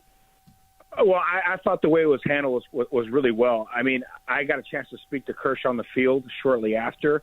He wasn't built up. And people forget Clayton Kershaw was in pretty bad shape this offseason. He didn't pick up a baseball since January, till January, I should say. So there was touch and go if you'd be able to start the season. So they did the right thing. Of course, he would have loved to have a chance at history. I know Dave Roberts is a fan of history, but Clayton Kershaw sat out last postseason, and it crushed him. So he did not want to put himself in a predicament where he might re-injure that elbow or arm. So you have to, his first outing, you have to be cautious there. Jerry Hairston with us, nice enough to play along with our mystery guest bit. Jerry, I know Cody Bellinger struggled last year, and he didn't look good in spring training, but he looks to me like he's found something. You would know better than me, but I like his presence at the plate. I like the way he's swinging. Is he just hot, or do you think he may have found something? No, I think he found something. You got to remember, coming into last year, he had just came off a shoulder surgery, so he had no chance to really kind of swing the bat in the offseason. Then the first week of the season, he breaks his leg, so he was always playing catch-up. And usually that shoulder injury, I had the same injury in 2000, and the very next year, I just didn't feel right, didn't feel strong. My bat was late, my bat was dropping, and I didn't have that great a year. So Cody went through the same thing I kind of went through, and now he feels strong. He has rhythm at the plate. He's athletic. And in spring training, sometimes spring training can be funny, man, especially with a short spring training, 10, 15 at-bats. If you don't get any hits, that means, you're not seeing the ball or you're not hitting well. 15 at-bats, 20 at-bats is nothing. So spring training, we always say take it with a grain of salt if you do well or if you do poorly. I think he found something to play. He's athletic, and I think more importantly, he's confident again. So I think he found something to play. So, this lineup is it's the best lineup that the Dodgers have had that I can remember going back to the 70s. And I have speculated about the idea that this lineup, this team, could somehow score 1,000 runs, which would be the first time it happened since like the 1930 Yankees or something. Is that just pie in the sky, or do you think they can do it? No, they definitely have the talent to do so. The reason why, you probably say that and I say that, they can score in all different ways. They got tremendous speed with Mookie, Trey Turner, Gavin Lux, CT3, and Freddie Freeman can run the bases really well. They can hit the long ball. They have guys in the lineup that can hit for higher average. They play well together as a team, and they've played good baseball so far. And guess what, guys? They haven't hit their stride yet. Mookie Betts hasn't swung the bat the way he's capable of. He's going to get hot at some point. Max Muncy, Justin Turner, those guys are just too talented, and they really pull for each other. So I think you're right. If they, stay healthy and continue to play well together, they could push the 1,000-run mark. All right, Jerry, last thing for me. Normally, Andrew Friedman tweaks during the season and brings in help if they need it. In your opinion, is this the starting pitching staff we're going to have for the season, or do you think they tweak it halfway through? It's still early. You never know what happens throughout the course of the season. Hopefully Andrew Heaney's okay. I know he just went on the IL yesterday. The biggest thing is health. And the one thing that the ownership group and Andrew Friedman have always done is whatever they need, they go out and get aggressively at the deadline. So whatever this team needs, they will add. But right now, you're looking at them on paper, they're pretty good. I love Julio Urias' last start. He looked sharp. Looked really good. Walker Buehler will definitely figure it out. So they do a tremendous job. Whatever they need at the deadline, they'll try to go get. All right. Hey, listen, Jerry, thanks for playing our stupid game, man. We appreciate it. Watch you all the time on Sportsnet LA. Loving the work, and the team is great, and it's a great time to be a Dodger fan. Thank you very much for coming on, man. Anytime, guys. I was told I would get a $500 gift certificate to a restaurant in Hollywood. Is that true? That is true. Absolutely. In fact, our boss is going to pick up the phone and make sure you get that. Jerry, thanks, man. Really nice of you to do this. All right. There's anytime, guys. See you. Very funny. Before we get to Lie of the Day, this just came down. Okay. The Niners have apparently put a baseline offer on the table for Debo, $19 million a year. So according to, what is this website, Pro Football Network, the Debo situation could get messy very soon. Wow. 24 hours ago, he requested a trade. Now they've put a $19 million a year thing on the table for him. He's asking for $25 million. So why would you lowball him? Well, I mean, it's weird. I mean, this is going on with Arizona and Kyler Murray too. I mean, Kyler Murray doesn't want to be there. I don't understand why the Niners don't look at Deebo Samuel and say he was the key to our success last year, and he is the key to the future. And Mace, he's in his prime. He's 26. Right. And for some reason, it's let me almost just, before like you finish your thought, if you think you know lie of the day, 877-710-ESPN, 877-710-3776. And Greg, give me my call screen back. For whatever reason, it went away. I took it away so you couldn't see who the callers were, who the mystery guest was. Oh, smart. By the way, excellent job on all three of them. Thank you. Yeah, Thank you very much. You did a. Thank you to Amanda for helping me. Yeah, those were right what we were looking for. Fantastic work. Yeah. What did you come in here and turn upside down? Because we can talk about it off the air. I know what happened. Did his caller ID came up? His caller ID, Jerry's caller ID came up, so I wanted to cover it. Oh, I see what you're saying. Yeah. All right. I thought you were handing us some secret script to something. Yeah, we would have to know the number, but I can see why you did it. Yeah. Okay, so while Greg's lining up the calls, here's the thing. I think if there was a draft of all the players in the NFL, non-quarterback, Deebo would go top 5. Why are they messing around with this guy? I mean, he was a weapon no one could solve. Well, and he was a running back / receiver who scored 8 rushing But here's touchdowns. what makes it tough is that he doesn't the money is not an issue. He just doesn't want to be there. Okay, but Mace, he's asking for $24-25 million a year. If this report's right from the Pro Football Network, why do you even embarrass him like that by putting a $19 million offer on the table? Are they playing a game of chess here? I don't know. I don't know. Jorge, you're about to lose your Deebo Samuel. Yeah, aren't you mad about this? No, because of the way he's doing it. You know, like he's going on social. Oh, so you're anti-Deebo. So it's just like, dude, you're anti-Deebo on this. That way, yeah. Why do it that way? I think without Deebo Samuel, the Niners are not a huge factor. I think the Rams will steamroll. Even more importantly, if without Deebo and if they cut bait on Jimmy G, then you have Trey Lance without his best weapon. Yep. I mean, and who knows what Trey Lance is? And they already let a couple of their running backs go too. I mean, it doesn't seem to make a lot of sense. It just. I would be very sad to see him out of the NFC West. That would be upsetting to me because I love playing against him. Chris Middleton, MCL sprain in his left knee, out for a minimum of 2 weeks. Oh, man. So we've got Devin Booker gone 2 to 3 weeks. Even that series at a game apiece last night. They won in Milwaukee. And the Pelicans won in Phoenix. And so now they're looking at both the two teams that made the finals last year. The Suns and the Bucks are looking at drawn-out first series without one of their best players. Well, and it's Middleton. It says he'll be reevaluated in 2 weeks. Right. Which means, that's a minimum. See, that's the wild card in the NBA playoffs every year is the injuries. Who gets hurt? What devastating injury? Doncic is out now for just a game or two, right? Well, he's missed the first 2 already. And he's out for the next one. Devin Booker's gone 2 weeks, 2 to 3, and now Chris Middleton will be evaluated in 2 weeks. And the thing with these injuries, like the MCL sprain and in the Booker's case, hamstring, you just can't come back after 2 weeks. Yeah. I mean, the hamstring, it takes time, and you can't do anything with it. Like, you can't. I mean, you can wrap it tight, but that's it. You got to wait for the thing to heal. Yeah. So it could be a very big deal. All right, you want to do lie of the day? Yeah, let's do it. Okay, you got to punch up the calls. Okay. My lie. John's lie. And this is for, by the way, a pair of tickets to be at our exclusive Lombardi Trophy reception at Hollywood Park Casino hosted by me.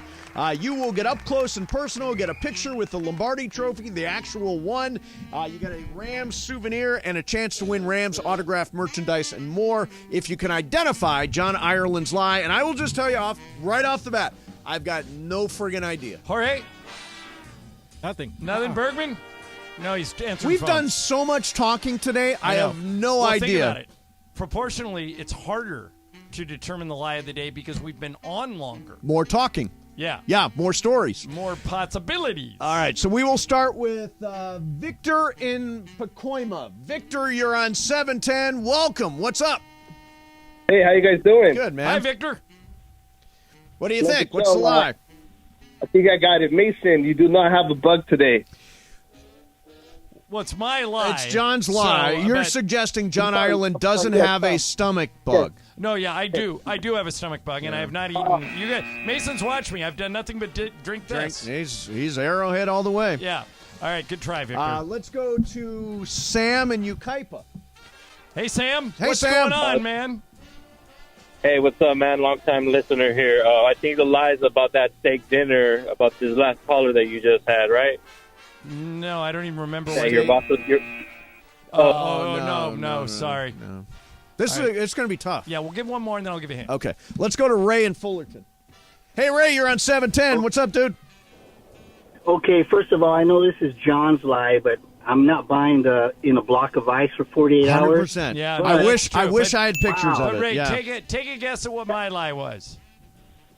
I'm going to say golfing with Kevin Connolly.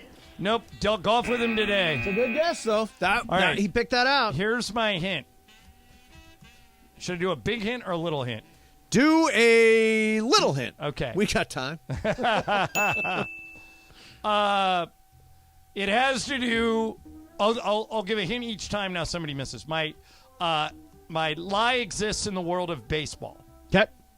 Okay. Lie exists in the world of baseball. Take another caller. Let's go to James in Santa Fe Springs. James, you're on 710. Hey, man. Hey, what's up, fellas? Well, James. you know what? I think it's going to. Hey, I love the show, man. Thanks. I think it's going to be Elon Musk building the tunnel from Dodger Stadium to Staples Center. No, all you got to do is Google it. He's Yeah. been talking about that for a long time. For real. Okay, specifically. Yep. My lie is Angels related. Angels related. Okay. Let's go to. I'm trying to think what it is. I think Jorge thinks he's got it. Amanda, you got it? Okay. I think the name is Addis in L.A. Why don't we try that? Do I have that right? Oh, he's gone. Obviously didn't know the answer. Let's go to Fabian in Van Nuys. Fabian, you're on 710. What's up, man? Fabian. What's up? What's up, man? Hey, Fabian. I think the lie. Yeah, I thought the lie of the day was Mason's lie. But No. I told the man, truth well, today. Okay, Mace, I'm going to let you in on the lie so you can give hints also. Okay? That's the lie. You see it? Yeah. Okay. So I've said, tricky. Yeah, I said it has to do with baseball, Angels, and music. There you go. Okay. That's a good clue. Let's try Alfonso in Linwood. Hey, Alfonso, what's up, man? Hey, Mace. How's it going? Great. What do you think? It is that John has seen Joe Madden at a Bruce Springsteen. That is correct. 100% right. Nice work, man.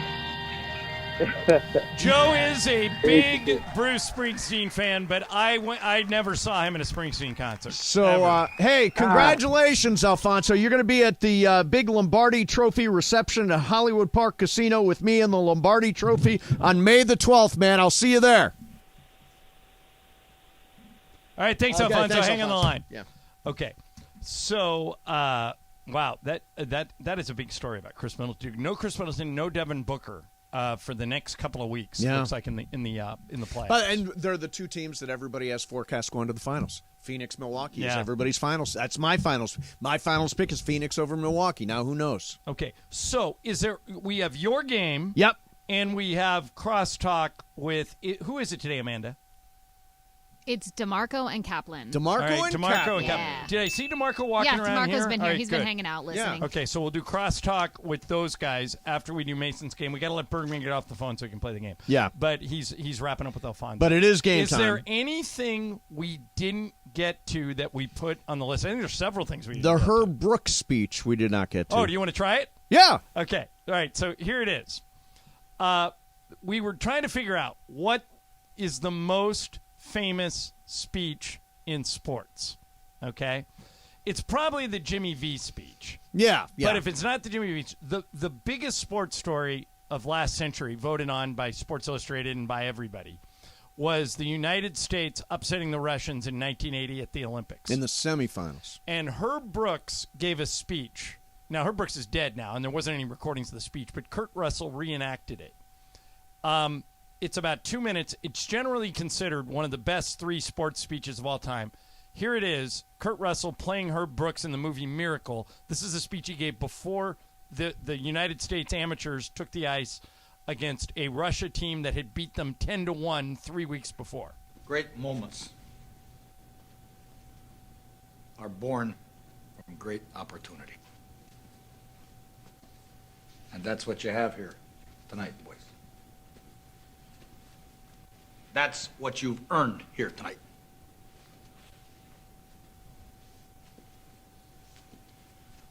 One game. If we played them 10 times, they might win 9.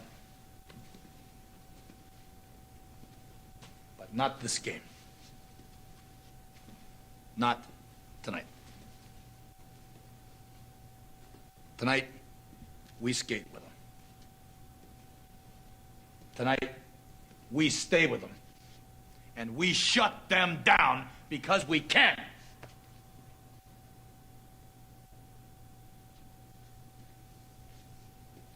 Tonight, we are the greatest hockey team in the world.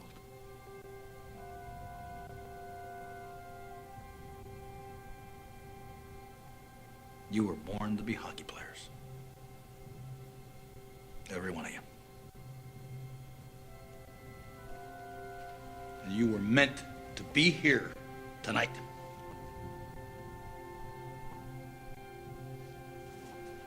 This is your time.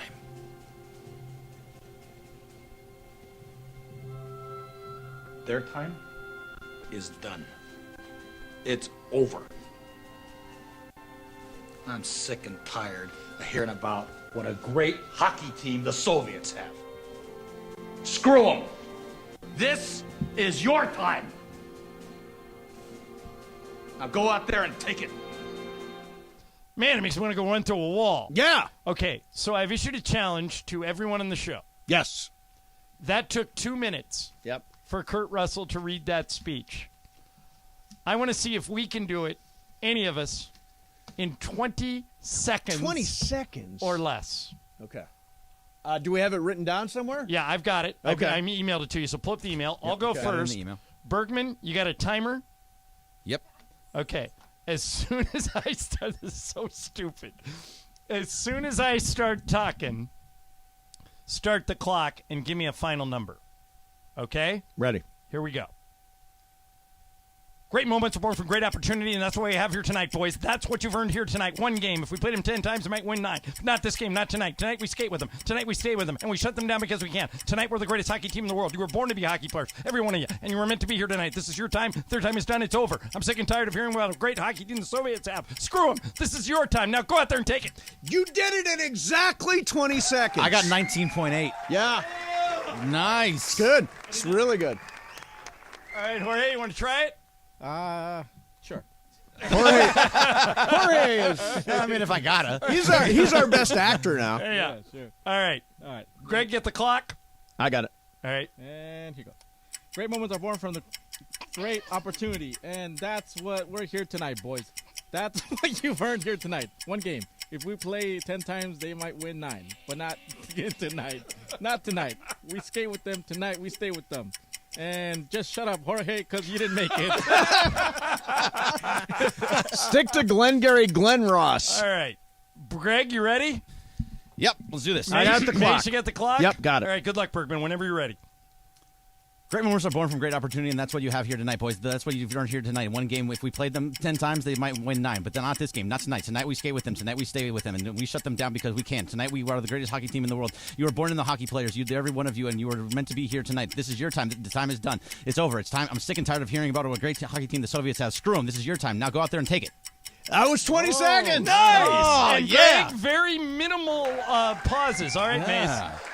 Thank you. 20 seconds for each of us. You can beat us if you can do it in 19. Do you want to run the clock, Jorge? You run the clock. I got a clock here, too. Okay. All right, whenever you're ready.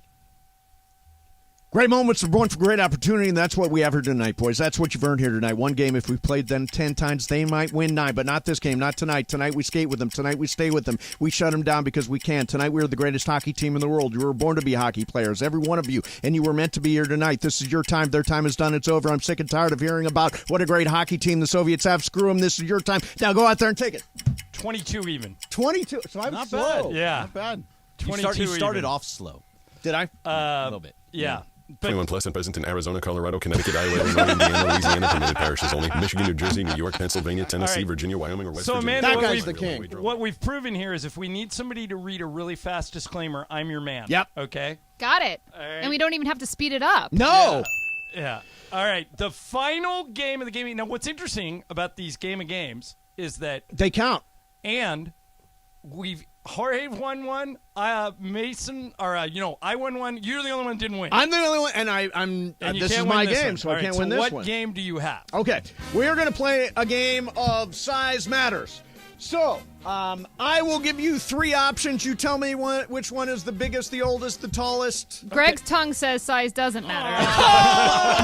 You had to get one in. You were just waiting for a spot for it. Good job. Good job. All right, Ireland, you want to keep scoring on this? Absolutely. I'm not in scoring mode. All right, I've got you. Okay. Number 1.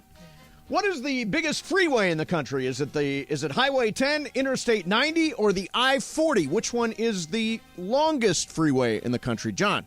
What was the first one? Highway 10. I'm going to go with that. Highway 10. Highway 10. All right. Jorge? I-10, yes. Bergman? Yeah, the 10. Anybody else playing, or is that us? You want to play, Amanda? Okay. No, it's just 3. You guys are all wrong. The correct answer is Interstate 90. It goes from Boston, Massachusetts to Seattle. It's 3,020 miles long. I'm sure I've been on it. I didn't know that, though. I thought the 10 went The 10 is across 2,460 miles. Yeah. Okay. Number 2. Nobody's on the board. Number 2. What canyon is bigger than the Great Canyon? Is it the Copper? Then the Grand Canyon. Oh, then the Grand Canyon. No, the lesser Great Canyon. There's a Great Canyon and a Grand Canyon. All right. So this That is is the Grand Canyon. Which one is bigger than the Grand Canyon? Is it Copper Canyon in Mexico, Marble Canyon in Arizona, or the Yarlung Zangbo Canyon in China? Jorge? The Mexico one. The All right. Mexico Greg? one. The China one. The China one. I'm with Bergman, China one. The correct answer is the Mexican one. Oh, Jorge on the Jorge board. Yeah, Copper Canyon, Mexico, larger, deeper than the Grand Canyon. Number 3. What weighs more than your average sumo wrestler, which is 330 pounds? Okay. What weighs more? The average NFL offensive tackle, the average NBA center, or an average adult male elephant seal? What weighs more than a sumo wrestler? We start with Bergman. NBA. NBA. John. NFL. Jorge. Seal. The seal is correct, yes. Adult male elephant seals can average 6,600 pounds. Oh, God, it wasn't even close. No. Jeez. All right, Jorge's up NBA is not that high. Jorge's up 2-0. What is the deepest part of the ocean? Is it A, the Tonga Trench, B, the southern tip of the Mariana Trench called the Challenger Deep, or C, the Japan Trench? Which one is the deepest part of the ocean? We're back to John. Tonga Trench. Tonga Trench. Jorge. B.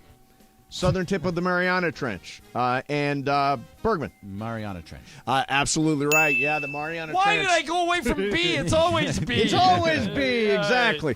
All right, what's the score? Jorge 3, Bergman 1. I don't have any. Okay, 3 left. What is the largest fast food franchise in the United States by locations? Is it A, Taco Bell, B, Subway, or C, McDonald's? Jorge, you got to go first. McDonald's. McDonald's. Bergman? McDonald's. McDonald's. Ireland? I think it's Subway. Subway is the right answer, yeah. There are, let's see, Subway, there are 2,600 worldwide. 26,000 worldwide Subways. I thought it was in the U.S. What is the tallest mountain in the United States? Is it Mount Whitney, Mount Rainier, or Denali Mountain in Alaska? Jorge. Whitney. Whitney? Bergman? Whitney. All right, I need to go away. So what were the other 2 choices? Mount Rainier or the Denali Mountain in Alaska? All right, because there's only 2 left, right? This one and one more? Yep. Oh, then I would have gone. I'll go Rainier. I want the one in Alaska now. Oh, no, you already punched it in. Yeah, No, you Bergman's punched right. your ticket. Is it Whitney? It is Whitney. It is Denali. Is that the one in Alaska? Denali Mountain in Alaska. No, isn't that what you guessed? Well, I changed it because I wanted to go away from Jorge. I didn't know there was only two left. Jorge wins it, but there's one more. One more. All right. Who was the largest wrestler of all time? The largest wrestler of all time. Was it Andre the Giant, Paul Bunyan, or The Undertaker? We start, just Jorge, you're leading, but go ahead. You are your one. I'll say Andre the Giant. Andre the Giant. Bergman. Paul Bunyan. Paul Bunyan. John. Just to be different, I'll say The Undertaker. Correct answer is Paul Bunyan. He was 7'7", weighed over 500 pounds. He was so tall, he would be much taller than Shaq. He was an actor, evangelist from Mississippi whose real name was Max Palmer. He went from playing a giant ape in The Killer Ape to being an attraction in wrestling, to the self-proclaimed traveling preacher where flyers for his services included his height and weight. 7'7", 500 pounds. Okay, so Jorge took that point. Yes, 2 today. Nice. Good all job, right, Jorge. Mace from the AMA. Yeah.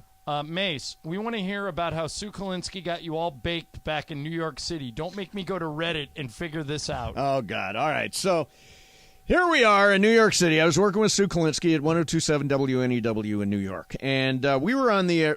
I did a bit, and I got in huge trouble for it, but I could get away with anything in these days. Right. It was the bit was called "Mail Me a Joint," and people would literally put joints into envelopes and Just mail send them to me on the air. So we took a batch of mail to Sue's apartment. I got McDonald's first, and my traditional McDonald's order: 2 Big Macs, 20-piece chicken McNuggets, lots of hot mustard sauce, 2 large fries, caramel sundae, and apple pie. And you wonder why you have a weight issue. We took our mail to Sue's apartment, which was, by the way, next door to Tyra Banks's apartment. Okay. Where she probably smelled it, and just got completely hammered. I had a doctor's appointment that day. I was having something or other. I had a doctor's appointment, and I had Sue call the doctor and tell the doctor that I was too sick to go to the doctor. Now, Jorge, how much money do you have bet on Mason to call in sick tomorrow? 2 G's? 2 G's. Okay. 2 G's. All right, so the final total for the game of games today, Jorge 2, Greg 1, and me 1. So good job, Jorge. And me nothing. Yeah, you came up empty. And I couldn't get the friggin' Wordle either. But Jorge, I'm glad it worked out that way because it's your game tomorrow, My right? game tomorrow, yes. Yeah, okay, good. Where's DeMarco? Yeah, it's time. Tell It's him to come time on for in. some crosstalk, some super crosstalk. Super crosstalk. We survived. Oh, hey, Cappy, how are you, man? Guys, how we feeling? We're feeling great. Didn't you want some time today? I did give want up some on that? time. No, I didn't give up on it. It's just that I think I was told by Bergman, yeah, your time is during the super crosstalk. That's what you get. Yeah, we can do it here. Like, we have the $100,000 pyramid theme. All right, so fellas, I wanted to experiment with a game today because you guys were going to play a lot of games. Yep. Yeah. And I want to experiment with a game. So here's what I'm doing. Ireland, I have just texted you clues. Please do not show them to Mason. Okay. And then, Mace, when it's your turn, I will send you the clues. Okay, got it. Okay? So I've got one sports category for you guys each, and then I've got one that is kind of pop culture. Okay. Okay. Got it. All right, so here's what's going to happen. It's time now for a $100,000 pyramid. Now, I'm trying to push this idea on Sedano and Cap. All right. But Sedano's not loving it. DeMarco is here, and you can decide if this bit works or if it doesn't. Okay, go for it. All right. Put on some headphones. No, he's got him. He's got an earpiece. Okay, got it. Yeah. So here's what's going to happen. 30 seconds are going to be on the clock. On $100,000 pyramid, if you got to 7, that was the most you could get. I've given you 8 just so that there's 1 extra in here. Okay. Okay. And how much time do we have? You're going to have 30 seconds on the clock. So here's what's going to happen. John, you're going to deliver. The category is 80s sitcoms. All right. So what's interesting about this, Cap, is I've always said, and we used to yell at Amanda about this when she produced our show, that if you could get Mason and I on a game show, we would absolutely destroy it. Yep. And so this is going to put my theory to the the test. Okay. So, Cap, I can give him clues. I'm just trying to get him to say the name of the show, right? Right. But remember, you can't say that. You can't use the same words that are inside the clues that you have. Yes, but you're allowed to say the people in it and stuff like that. Right. Okay, Right. got it. When does the timer start? When I give my first clue? Mace, are you ready? I'm ready. Ireland, Ready to are go. you ready? I am ready. Okay. Jorge, please start the clock. 30 seconds. Michael J. Fox is Alex P. Keaton. Family Ties. Gary Coleman. Different Strokes. Rue McClanahan, B. Arthur. Golden Girls. This is Cliff Huxtables, The Cosby Show.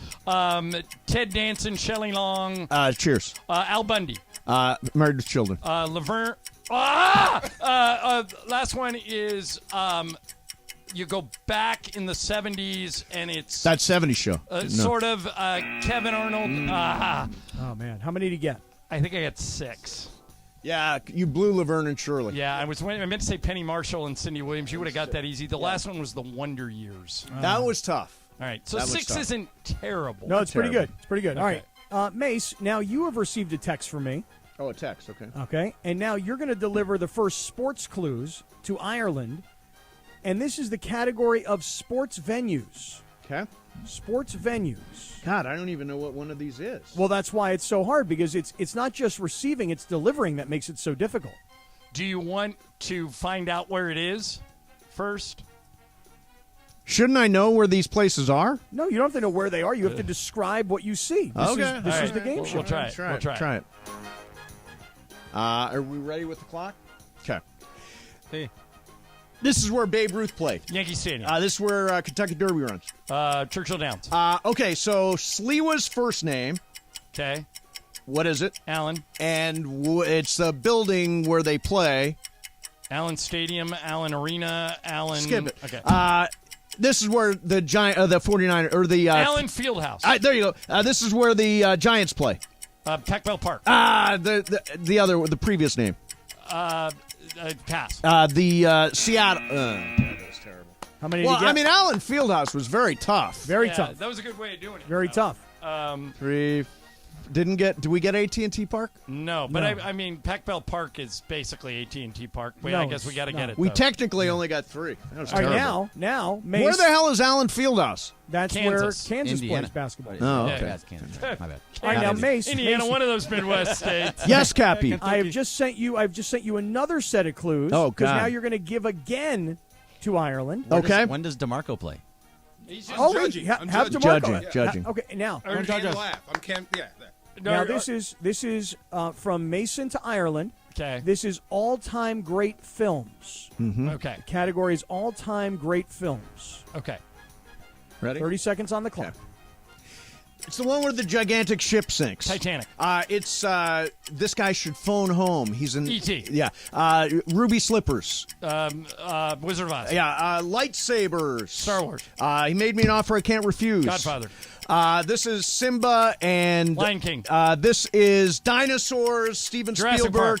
This is Morgan Freeman and Tim Robbins in prison. Shawshank Redemption. Yeah, there you go. Wow, 8. Wow. Okay. That's pretty Wow. good. 25 seconds. Wow. Okay.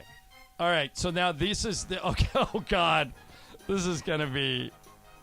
Now this should come. Okay. This should be right in Mason's wheelhouse. Okay. Okay. What- Because Mace, these are Winter Olympic Games. Oh, Winter Olympic Some of these Games. are hard. Okay. All right. Are we ready? Can I go? Yeah. Okay. 30 seconds. This is with the broom on the ice. Curling. This is what you called Jim. The one- Bobsled, luge, right. skeleton. Both. That was the next one. This is we just played the Herb Brooks thing. Ice hockey. Right. This is you run or you ski and you shoot something. Biathlon. This is the other gym thing you called. Luge, bobsled, skeleton. They're good. This is Eric Hayden with the speed skating. and this is Eddie the Eagle. Ski jumping. Boom. I think that's pretty good. Okay. Now Laura is texting. She Yeah, hates this Laura game, hates apparently. this game. Oh. Kat. Well, this is why I But- specifically did not ask Laura to help. Okay, but because DeMarco, Laura will try and sabotage anything that I do. You You're right. heard the whole thing. What do you think? Why As a can't bit? you hate it? I love it. This I is thought it was I fun. know. Chris Maybe it's Morales just is an you two. expert in Yeah. radio bits. Chris is making his way into the studio Oh, boy. for Here his we top of the hour go. imaging. Here we Chris, go. just your opinion on the bit, on Cap's bit. Now, Mason and Ireland commercial free has been amazing since 12:50 p.m. Except this last. He screwed it up. And this is why. Let's bring you inside the ropes of the behind the scenes of Sedano and Cap. Okay. This Yeah. is why we never allow him to play this game. Oh, really? Yes. Why do you guys now? Why do you Cap, think I this did not game's hate no it. good? He No, why? backdoored the Mason and Ireland commercial I free bit. kind of didn't hate it. No, it why? does, Now, Chris, it does take a long time to play out, Right. but I didn't dislike it. You disliked it? I just didn't think it was good. Maybe it's too long. Maybe it's because Cap was in it. I don't Yeah, know. I think it was because there Cappy you go. was You in see it. what happens is, let me explain what happens. Okay. Chris intentionally. You guys can have it. Chris intentionally downs You guys on can it. totally have it. Greg, it's yours. Chris intentionally downs it. Yep. Just the same way you pointed out earlier today, Ireland, that Chris is on your show a lot, but he says he hates the show. No, that's a bit. This is not a bit. then here's what happens. Laura, who follows everything that either Chris or Sedano says. That is not true. That is not true. That is not true. This is why I specifically did not ask her to be involved today. I was, though. I was asked. You know what Cap She would just try and texted her? sabotage it before I even got to it. Bye, Felicia. Bye, This is why I Felicia. didn't It's ask her to okay. be involved. All right, I have a question for DeMarco. By the way, you're listening to KSPN Los Angeles, KRDC Pasadena, Los Angeles, a Good Karma Branch radio station. DeMarco, I just thought of another one. Radio announcer, Lakers. John Yes, Ireland. well, That's cool. whatever they give me. I like that. All right, what is going on between the 49ers and Debo? Oh, Mason and I both think that Yeah. this is all a shell game and that Debo will play for them next year. I don't think he has a choice. You know, But what is he doing? What's his end game? He wants to get paid. I mean, you saw what Debo did last year. Right. Yeah. He's a one-man wrecking crew. He put them on his shoulders and carried them to the NFC Championship game. He was the scariest player in the NFL at one point, right? But he's a wide receiver, and he's not a running back. He just plays one on TV. So do you think he doesn't want to play the running back role, and that's why he wants out? If I was his agent, I would say you got to dial that back if you want to have an extended career. And Like I said, he's not a running back. He wants to be paid as a wide receiver. He wants right? to get paid as a playmaker. He wants the Devontae Adams numbers. As right? a playmaker. Yeah. He wants big money, and I think he deserves it in his eyes. But have you looked at his 3-year stats? This year stands out by a lot. Well, so you're saying this year could be an anomaly? I mean, I'd like to see what's going to happen. I can't wait to see what happens with an entire offseason of watching him on tape and figuring out how to stop him. And number 2, physically. Let me see you repeat when you get 160 touches and 30% comes rushing the football. Cap, what do you think? Is Debo a Niner next year? I tend to think that he. Well, I want to say that he will be, but this thing seems like it's getting kind of ugly. Yeah. And listen, I understand what DeMarco is saying, but I feel like Debo Samuel has become a star in this league because of the way the 49ers have figured out how to maximize all of his skills. And Kyle Shanahan's got a reputation of being really smart. I know Mike McDaniel is offensive coordinator. But running backs gone, in but- defense have shorter careers than everybody else.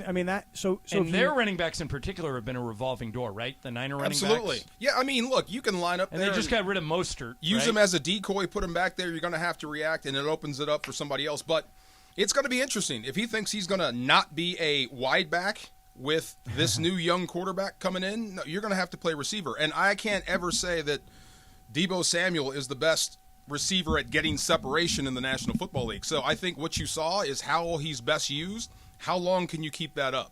Well, I mean, that's a legitimate gripe. I mean, I don't like what he's saying because I feel like, dude, think about what they've done with you here. You were a wide receiver.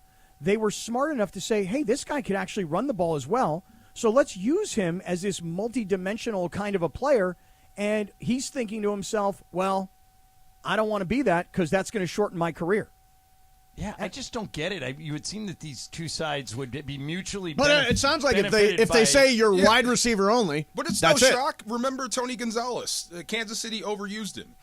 When he wanted to get paid, they said, nope, you're a tight end. But he's got receiver numbers. Right. This happens a lot in the National Football League. Okay, let me ask you guys what you. How much of the show did you hear, DeMarco?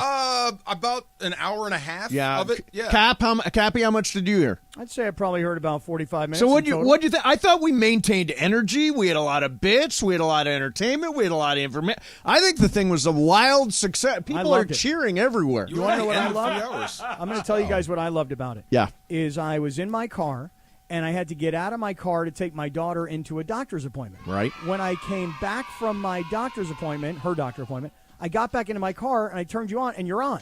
So there was no chance of getting commercials. It was you guys no matter when I was in the car. Yeah.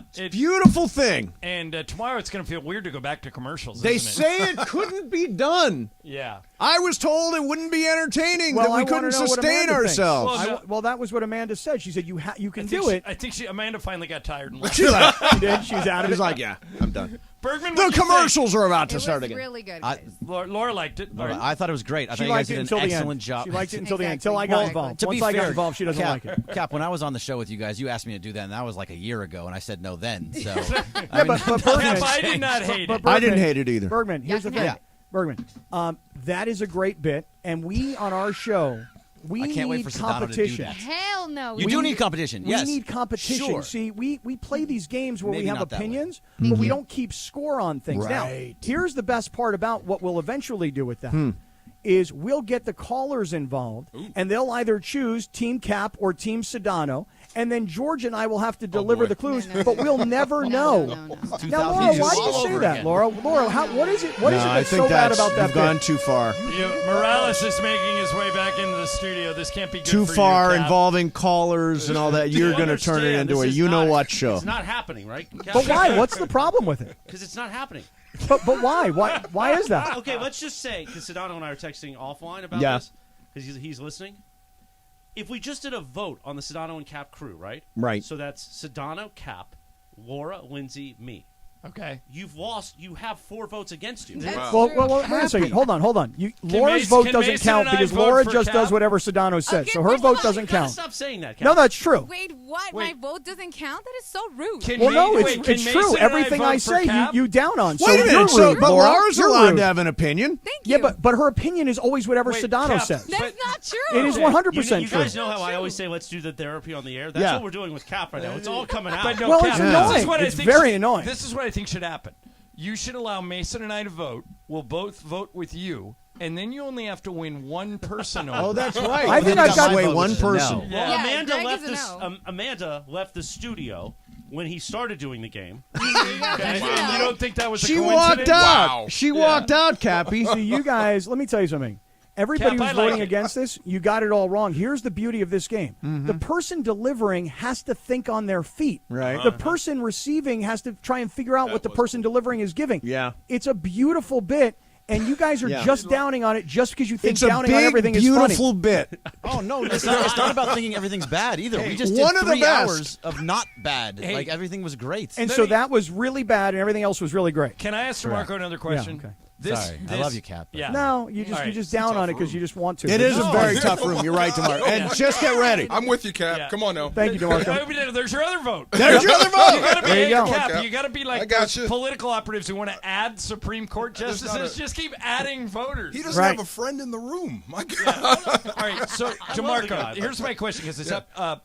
Devin Booker pulled his hamstring, Yeah, and they yeah, say yeah. he's out for a couple of weeks. That's not a couple of weeks in reality, You right? know, I called Isaac Bruce immediately. He dealt with the hamstring even during our Super Bowl run, and he pulled it right before we beat Minnesota. So, but it's a So month minimum, It's right? a tricky thing. It feels great, and then it doesn't. It feels great, then it doesn't, but you can play through it until you can't. That's what he told me.